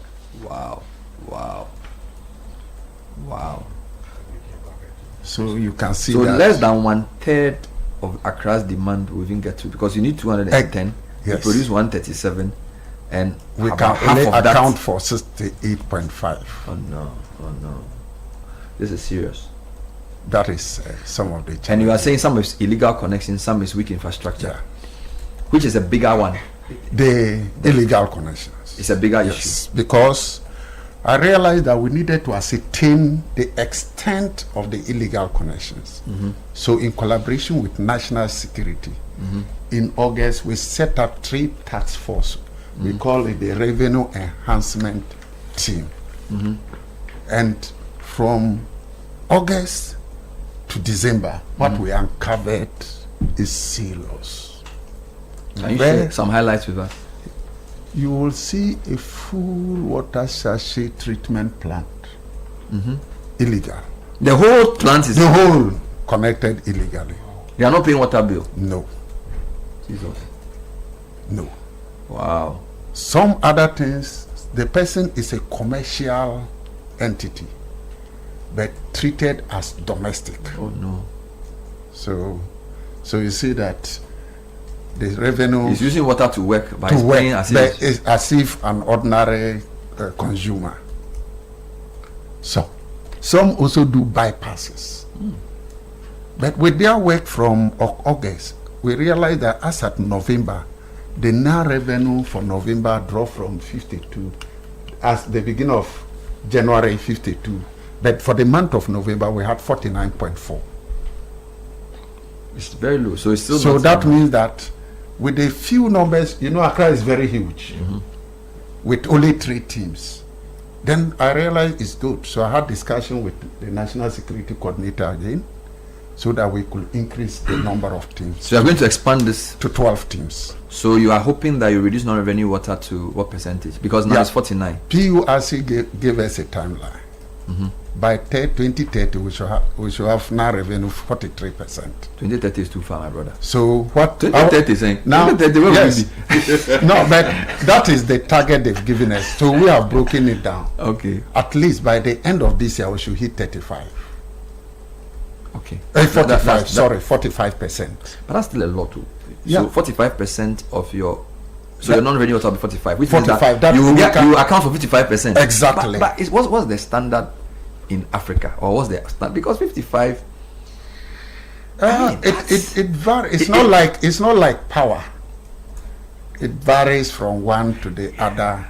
I'm very concerned that if national security and US that realizes that sending out teams can reduce the non-revenue water significantly, why don't they invest resources into saying, let's do a 3-month intensive clampdown on this, so that you reduce the number drastically, prosecute people, send fear, because this seems like business as usual. That's my issue. Because if half of the water you produce is not reaching us, and about 50% of that is from people who are stealing water without paying for it, you need to be more aggressive. Yeah, that is, you need the data to go out, and that is why I started with the 3 teams, now 12. Okay. Because you need logistics, you need pickups. Do we have enough production centers? By that I mean, or bulk supply points. The way that you see in electricity, they call it bulk supply points. So, for example, you do Pong Waterworks, Weja Waterworks, Winneba Waterworks, Swedru Kwenyakun Waterworks, that type of thing. If you look at Accra, do you think you have enough large-scale waterworks to meet the growing population? That's what I'm trying to say. That is where we have a problem. Let me take Accra. We have 10 treatment plants. We have the Pong Oil Works. It was constructed in 1954. Jesus Christ. Pong New Works. It was constructed in 1967. A year after Nkrumah was overthrown. Yes. Keseve, which is also at Pong. 1998 area. When I was writing Wasi. We have Siemens, which is at Pong, 2015. It's not bad. We have Tahal, which is also at Pong, 2014. Okay. We have China Gezuba, Pong, 2015. Hey, 2015, a lot of things happened. Yes, Adam Clark, Weja, 1980. Candy Plant at Weja, 1950. Oh. Bamak Plant, at Wager 1960. Wager they are old pal. And then desalination Nangwa 2014. So you see that out of these 10 treatment plants, 4 of them were constructed during His Excellency JM regime. Yes, the present regime. 2, the desalination, the Siemens, the Tahal, and the China. And then about 1, 2, 3, 4 were constructed in the 60s or the 50s. Yes, and then 1 was constructed in 1998 under Rollins, and then 1980. Yes. Wow. Now, since then, not even one treatment plant has been constructed. Which of these 10 is the most important? Which is China Gazuba. China Gazuba 2015. The plant utilization capacity is 96%. Where did you get money to build that one from? It was a facility from the Chinese. So that was 2015. 2015. And this is in Pong. It's in Pong. So Western Accra will depend on the Wager ones. Wager. Which is 1960, 1950, and yes, those things. The Bamak, the Adam Clark, and then the Kandi. And so the Pongs are doing Tema, Adenta, Ashaiman. And then the Diesel is Teshi Nungwa, Bachuna, Sakumono, and that. If you wanted to construct a China Gazuba type in another part of Accra, do you have a location in mind? So you want to do a major plant which is modern like the 2015 one. Where in Accra would you do it? Thank you. It will be at Pong. Same Pong? Yes. Because there's already provision. The when they were constructing this one, the 2015 one, they had already laid down preparation for a takeoff of a second phase. Okay. So 20% of the second plant was already done. Okay. The reservoir, the electricity intake, the intake from the main river, all of that has been done. So the construction of the plant, the transmission line. So what is needed for it to take off? That means we need funding. What do you estimate the amount to be? The cost of treatment is also a problem. Okay. It has gotten to a point I got worried how we consume aluminum sulfate. So currently there is an audit that is going on to truly ascertain whether that consumption is a true figure. And if it is true, that means that the turbidity is so high. Yeah. So, Godfrey, that was our interview earlier with the current MD of Ghana Water Limited. Look, just to wrap up, from here, and I still stand where I started my argument from with Bernard. Yeah. If we don't fix the problems at source, all the investments that we think need to be made won't pay off. Right. Okay, we need the water in our homes, but the water comes from somewhere. True. And at the moment, we are losing that water. As the country is getting more and more urbanized. True. And more people also need water, the population is also going up. Yeah. So it's time to figure out where our priorities lie on this situation, Caleb. Fix it at source. Fix it at source. While you're trying to make huge investments into the value chain, fix the problems at the source. Because you need about 210 million gallons a day for only Accra residents. You are producing 137 million, and out of that, 73 million gallons of water go waste. It's a big problem. Well, very shortly, we have friends coming from MTN Business. We are holding the Chief Technology and Information Officers Roundtable Africa Conference, so that will be coming up shortly. Look forward to my conversation with some of the officials who are running this particular event that's coming up. When is it going to be? How can you be a part of it? The theme is AI and the future of business. Get close to your radio sets. We'll get into that very shortly. In the meantime, if you buy anything, it's got to be the very best. Diamond 42.5 hour grade is the highest quality cement on the Ghanaian market. We have 32.5 hour grade. Good deal for everyone, great value for your pocket. You deserve the very best. Make Diamond Cement your number one for all your building needs. Anyone who wishes to buy Diamond Cement should deal with the company directly. Locate our factory.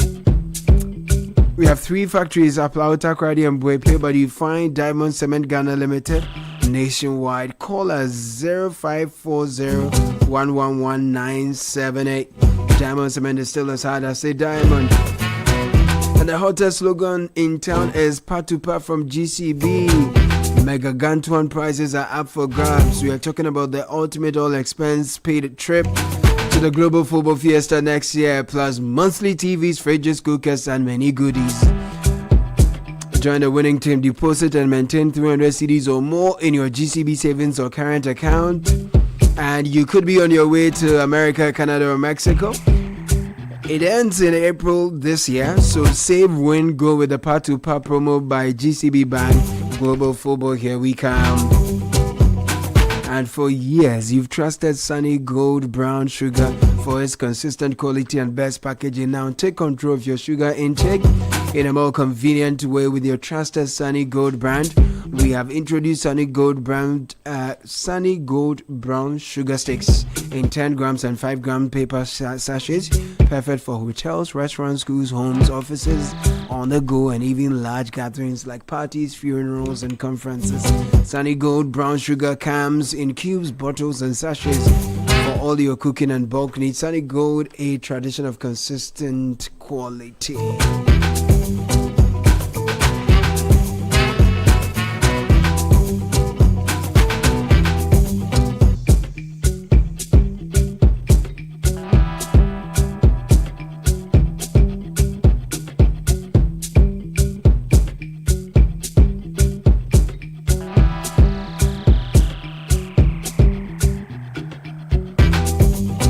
And so our friends from MTN have joined us in the studio, Benedict Bentil and Godwin Ajima. Before I bring them in quickly, the Business and Financial Times invites you to the 3rd edition of the Women in Business Dialogue Series 2026. The theme is From Market to Market Leader, empowering women, SMEs, and young women in agribusiness for sustainable growth. Tuesday, April 28, 2026 is the date, 9 a.m. Lancaster Hotel, Kumasi. It's an initiative aimed at promoting entrepreneurship, financial inclusion, and sustainable growth among women-led businesses. So come, let's connect, let's network and learn from top business leaders. 0209457427. Call this number now. EcoBank Ghana, Gino, Unilever Ghana, the Bank Hospital are our sponsors and partners. So what is the CTIO Roundtable Africa Conference, MTN Business CTIO Roundtable Africa Conference? I have Benedict Bento, Senior Manager, MTN Business here, together with Godwin Ajima, Senior Manager, MTN Business. Gentlemen, welcome to the studio. Thank you. Great, we're excited to have you here. Let's start our conversation by knowing what MTN Business is all about. Thank you, Caleb. Good morning to you and to our listeners. Wonderful. And I'm sure viewers. Yes. For those watching online. That's correct. Thank you for having us. MTN Business is the business arm of MTN. Okay. With the mandate to deliver cutting-edge technology solutions to support businesses based on their needs and their requirements. Right. Our aim is to enable and inspire growth, which is key to every business, be they SMEs, large enterprises, multinational organizations across all sectors of the economy. So if they are in the financial space, if they are oil and gas, mining, we have solutions to support these businesses to resolve their challenges that they face in their operations. Right. Some of the solutions we support a number of businesses today include dedicated internet, that is where businesses have reliable internet service for their business operations. We are also able to interconnect your branches, your operations, either locally, leveraging on our lease line solutions or one connectivity solutions, as well as globally, leveraging on our IPLC and global MPLS.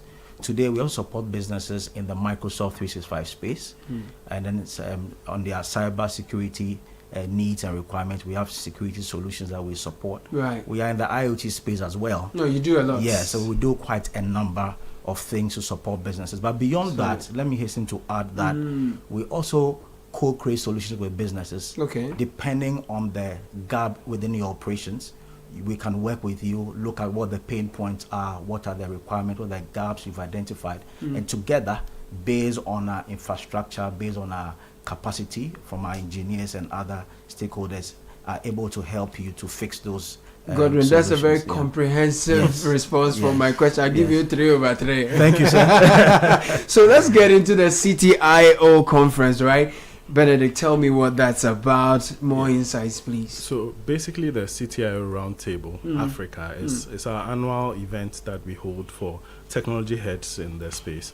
CTOs, CIOs, heads of digital, heads of transformation, basically anybody that has anything to do with ICT or technology. Okay. And what happens is we have this premier event and we discuss emerging technologies, the direction that technology is going for Ghana and Africa. The challenges we also face are quite unique.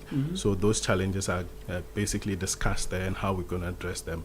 And then finally, it's kind of a networking space to foster partnerships. And we also take info from the field or the industry to help us design new solutions. And we work together with them to also create new solutions as well. Nice. And I see your theme as AI and the future of business, a very, very timely theme for the time, right? For the season. So who are some of the speakers who are going to be engaging the theme, and who is it open to? Is it only CTIOs or enthusiasts, students, academics? Is it open to the public? Okay, so we have a very amazing lineup of speakers, starting with our Chief Enterprise Officer, Angela Mensah-Poku. She is going to be our event host. And then our Chief Information Officer, Mr. Bernard Akwa, he is going to be our keynote speaker. Apart from that, we have an amazing panel as well. Ifya Jamra is the co-founder and CEO of 40 Analytics, an amazing person. Also Foster Akugri, Managing Director for Apex Advisories as well. And then Darlington Akogo, who is the founder and CEO. Star boy. Yes. The darling boy, exactly, Akogo. Exactly. But also very important, one of our alumni from MTN, Estella Sari, who is heading transformation at Stanbic as well. So it's an amazing panel that's going to be there. Yes. And who is it open to? Everyone? Great. We expect to see in this gathering a number of people within the technology space. So we expect to see chief information technology officers and leaders, we have technology leaders in the digital space, business leaders as well, and CEOs, because CEOs also have to be there to understand what is going forward, to be able to shape some of the dynamics in the boardroom and to be able to support their decisions in that light, where MTN is able to help them. So these are the kind of people we expect to have in the session. Okay, good. Is this an annual conference or is it just a one-off event taking place this year? Yeah, so it's annual. It happens every year. I think this is probably our third or fourth year. Fourth year, yes. And I mean, it keeps getting bigger and bigger. We might expand to other countries in Africa. What I need to add is that although this is for technology heads, we haven't forgotten the CFO who wants to cut costs and improve efficiency in the technology they use. Sometimes HR also wants to find the right technology for their staff. And we'll be holding other C-suite sessions for these people as well. But it's an annual event. That's a good one. So how do we get to be a part of it? Do we register? Do we walk in? Is it paid? What is it? It's not paid. Okay, it's free. It's free. However, like I mentioned, the kind of people who will be in the room. However, if you've not registered, you're not left out. You can join and make meaningful contributions on our MTN Ghana social platforms as well. So, I mean, virtual is a thing today. So if you're not necessarily in the room, you can still contribute and follow through the discussions. I like this. So if I come, I sponsor my guys, they come there, we all participate. What's the expected outcome for this conference? There's something in particular that you want everyone who will be there, part of the conversation, to leave with? Okay, so I think currently AI is impacting every aspect of business and every industry within the sector. Basically, what we want to look at is get an understanding of what AI can do to improve business from large to small.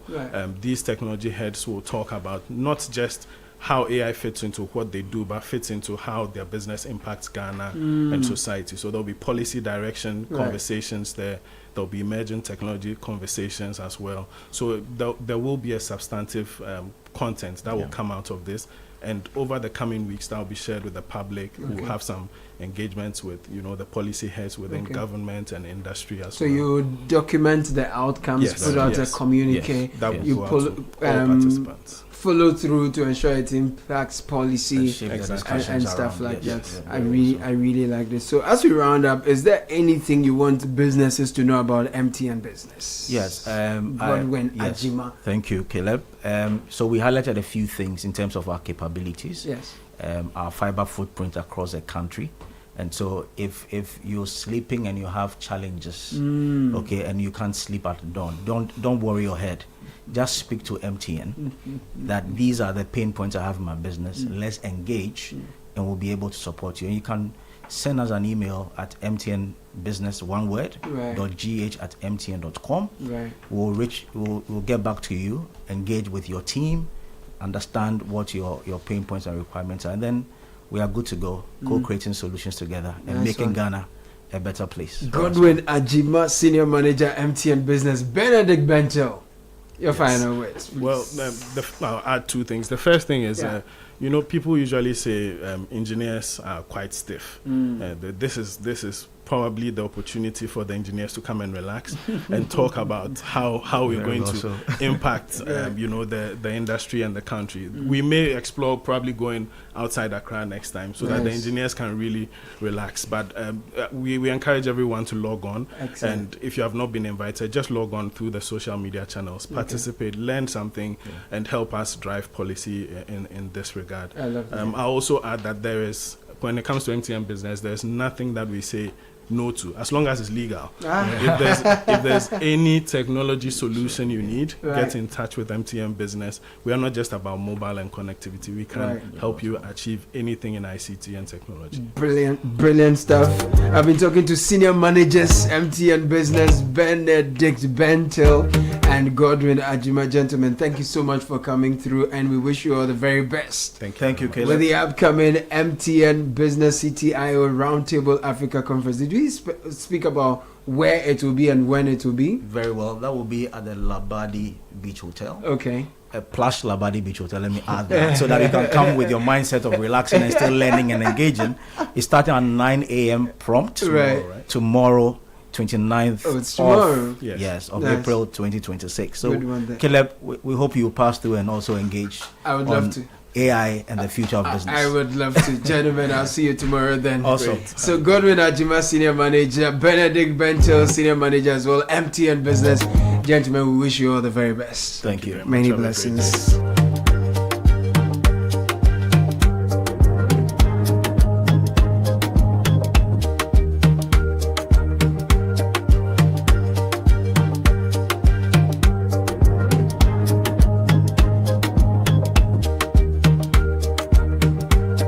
I have loads and loads of your messages on the water issue we've been discussing much earlier. I'll bring them to you shortly.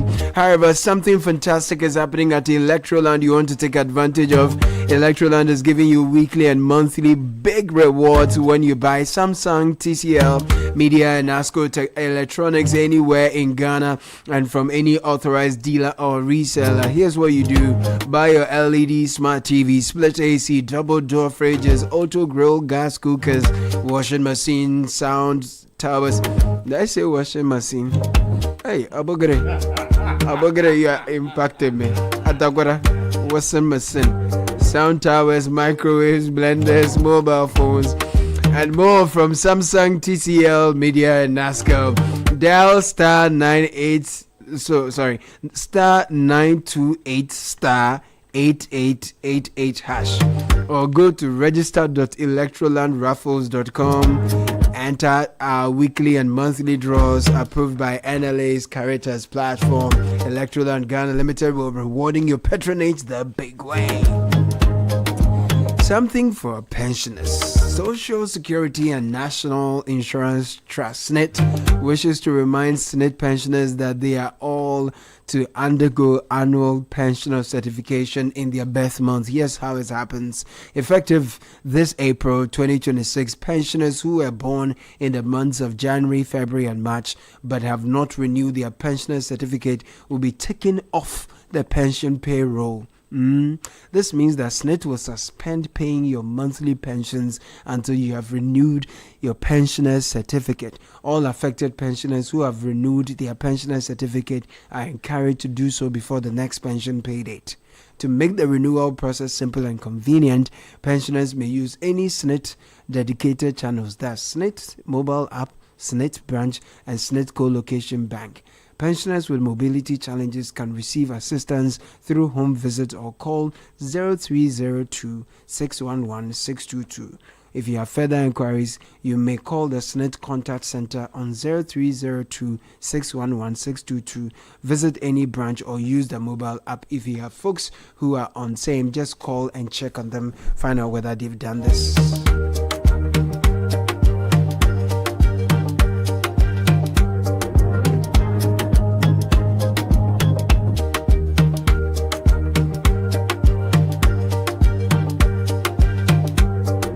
I'll bring you your messages very shortly, and some of your dedications too. I'll do all of them. Do not worry at all. However, the Mirror and Labadi Beach Hotel brings you a Mother's Day special big day surprise, Mother's Day surprise. That's what we call it. She's your first love, your first teacher, your counselor. Celebrate her in a way she will never forget. The venue is Labadi Beach Hotel. The date is May 10, 2026. Time 12 p.m. prompt. Single rate 750 Ghana cedis. Family of 4, 2,800 Ghana cedis. Grab your ticket. Dial *72 *725 *7076 hash. For further info or contact, call 0548019572 or 0242202447. Let's take a very quick break. When we're back, I rope in your messages, your dedications, and we wrap up.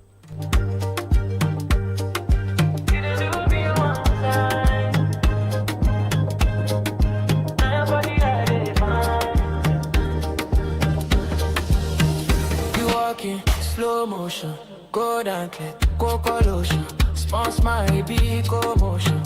My jaw don't fall for ground.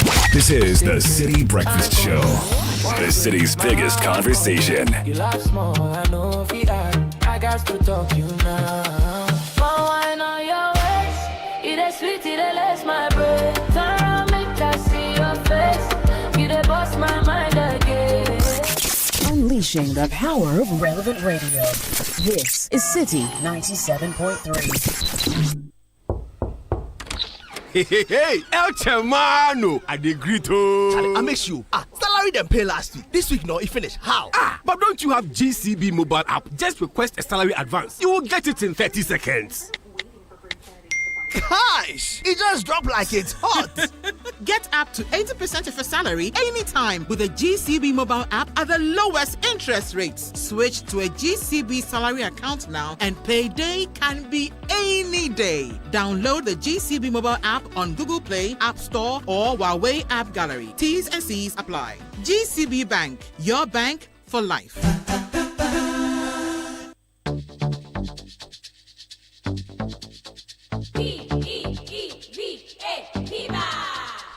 Looking for a burst of flavor in every sip? Discover the refreshing taste of Piva beverages. Enjoy the classic Piva Cola flavor, perfect fit anytime. How about a fruity adventure? Try our delightful Piva orange fruit drink packed with recognized citrus flavor. Craving something exotic? Our Piva cocktail fruit drink brings the tropics to you. For a sweet and juicy treat, grab our grapefruit drink and don't miss out on the refreshing Piva tangerine fruit drink, bursting with tangerine flavor. Piva Cola, Piva Orange, Piva Cocktail, Piva Grape, Piva Tangy. Grab yours today. Available now at your local store. Call us on 055-00-322-31. Piva, a taste you love. This advert is FDA approved. P for Piva. Hey, so what goes into building quality structures? I mean, literally, what goes into it? Wujaf, you don't want to be sitting here somewhere worrying whether or not you did a really good job. It's a very simple equation. If there's no diamond cement in the mix, massa, forget it. Don't start cry. Menye, diamond cement has been providing builders, block makers, and construction companies that peace of mind for years. Diamond cement is 42.5 R grade cement. Unbeatable quality made right here in Ghana. And because we have your pocket in mind, we provide 32.5 R grade so that everybody getting on. No long talk, Jack. If there's no diamond cement in the mix, don't start. Locate Diamond Cement Ghana Limited nationwide with factories in Aflao, Takrade, and Buipe, or call 0244-313-368 or 0540-111-978 or 0202-021-175. Diamond Cement, still as hard as a diamond. Kesio. Electroland Ghana Limited, ye mamo, achedie Kesio. We ye de ma ye jedi for woman ye dini ye. Esansa munu credie aso ye ninti. Ye mamo achedie Kesia pa. Achedie Kesia ye de ma wo enemy. Every Accra, Ekwatamali, Ghana fan enyina. Electroland eye number 1. Ne hiane sa ubeto Samsung, TCL, Media, any Nasco Niama, Ewo Electroland showroom, any anamo si for one more Ghana fan enyina. And also dial *928*8888 hash. Ube to miss wako register.electrolandraffles.com. And now boy now watching ye busumia crad ye yibi. Now wait to me nya chedie kesie pa. Free TVs, ACs, fridges, gas cookers, washing machines, sound towers, mobile phones, any near kika hwa ye de ma wonkwa. Jumedi NLA Caritas platform no ajiatu. Kaisa in shishe kakra wo ho. Electroland Ghana, rewarding your loyalty the big way. Join the conversation on the City Breakfast Show on Facebook at facebook.com/City97.3, Twitter at twitter.com/City973, and Instagram at instagram.com/City973 with the hashtag CityCBS. This is the City Breakfast Show, the city's biggest conversation.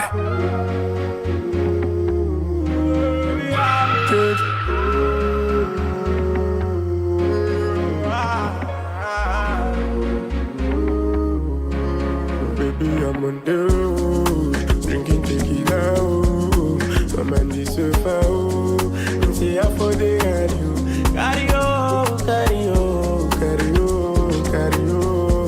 no matter for my Joe, Bolivia, on this lonely road, bitches that be stepping on my toes, making me feel sad, oh, and now I'm living on my own, and now I'm pretending to be alright, tell me why I'm so sad, and what I thought it was intent Louis, Bolivia, see me now, why you gonna put the blame on baby, you touching me that, in the end you only have yourself, but I've been preventing all these words, still I've been so fast, and what I thought it was intent Louis, Bolivia, baby I'm on the road, drinking tequila, my mind is so far, say I'm for the carry on,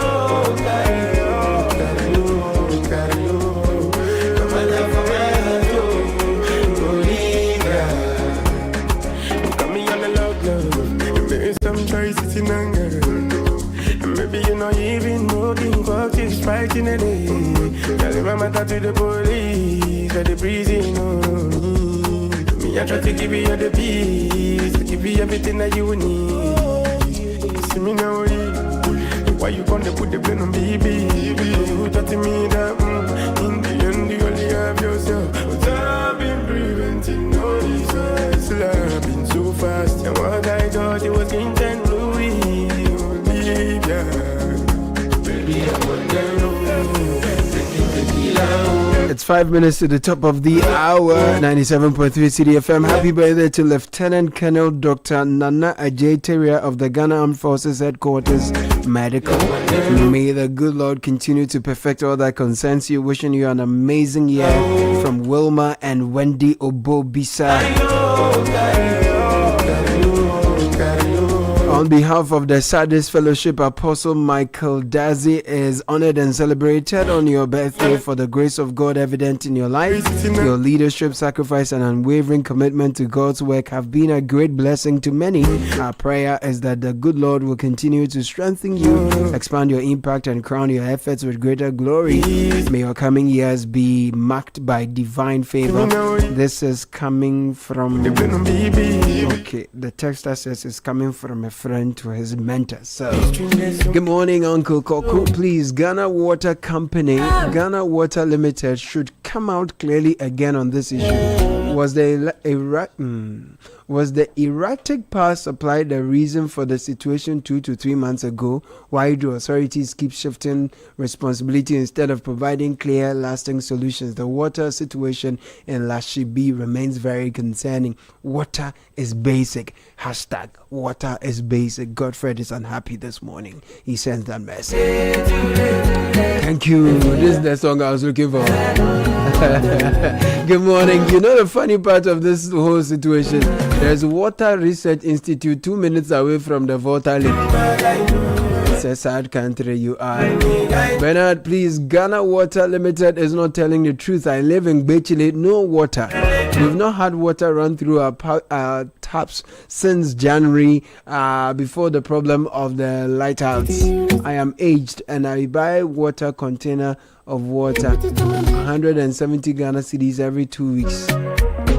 So the water problem is not associated with light problem, Bia. Thank you. Grandma Bechile Samko.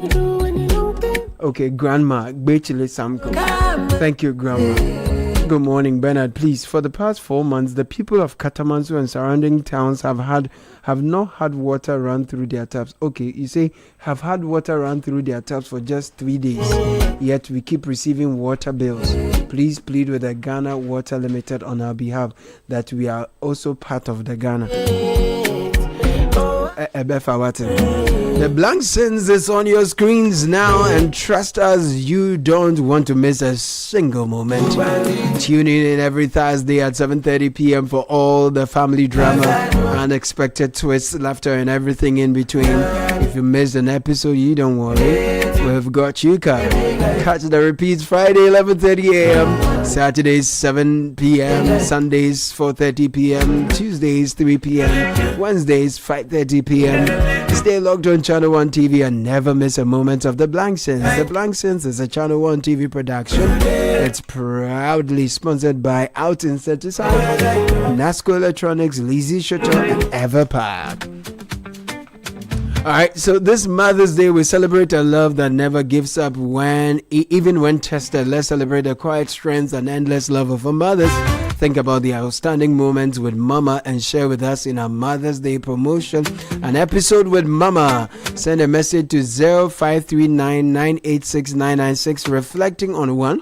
That moment you hurt your mother with a decision, a word, or an action that caused her pain. Yet in her quiet strength, she chose to forgive you because her love for you was always greater than that pain. 2, think about the sacrifices she made, the things she went without so you could have more. The sleepless nights, the silent struggles, her own dreams she set aside just to see you move forward. Many times these sacrifices go unnoticed. 3, and now cast your mind back to that one defining moment, the midnight advice, the support, the action Mama took that changed your life forever. That single act that continues to guide you. This Mother's Day, let's go beyond celebration. Let's reflect, appreciate, and say the words that matter. Add your full name, phone number, and Mama's full name to 0539986996 via WhatsApp. Let's give Mama her flowers while she can feel it. An episode with Mama. This promotion is powered by Citi FM with support from Channel 1 TV and is proudly sponsored by GTP and supported by Tekura. I'm casting through the silence and the gloom. I'm believing, I'm beholding, I'm envisioning a light. My praise is the promise that I'm keeping through the night. Yeah, my praise is the promise I'm keeping. Oh. Vision casting isn't waiting. It's a labor of the soul. Building mansions in the spirit till the Alright, this one is called Victory in the Room. out the blueprint. Straight room special. No. Yeah, so let's go for Wale Yanzuma. My friend, a Victory in the Room. I come, all come, go Yumuno. Or the AI come on Yumuno. Nanying. Obia Babonum Atase. Shiba Araba Benny, where's your own? This one is overcoming. It's in the news. Overcoming the room. Good morning, Shiva. Good morning, Caleb. Coming up in the bulletin, unstable power supply and weeds disrupt water supply in parts of Accra and Tema. And Adamos Resources Limited reject attempt to revoke mining leases without due process. Let's settle for the details of our stories.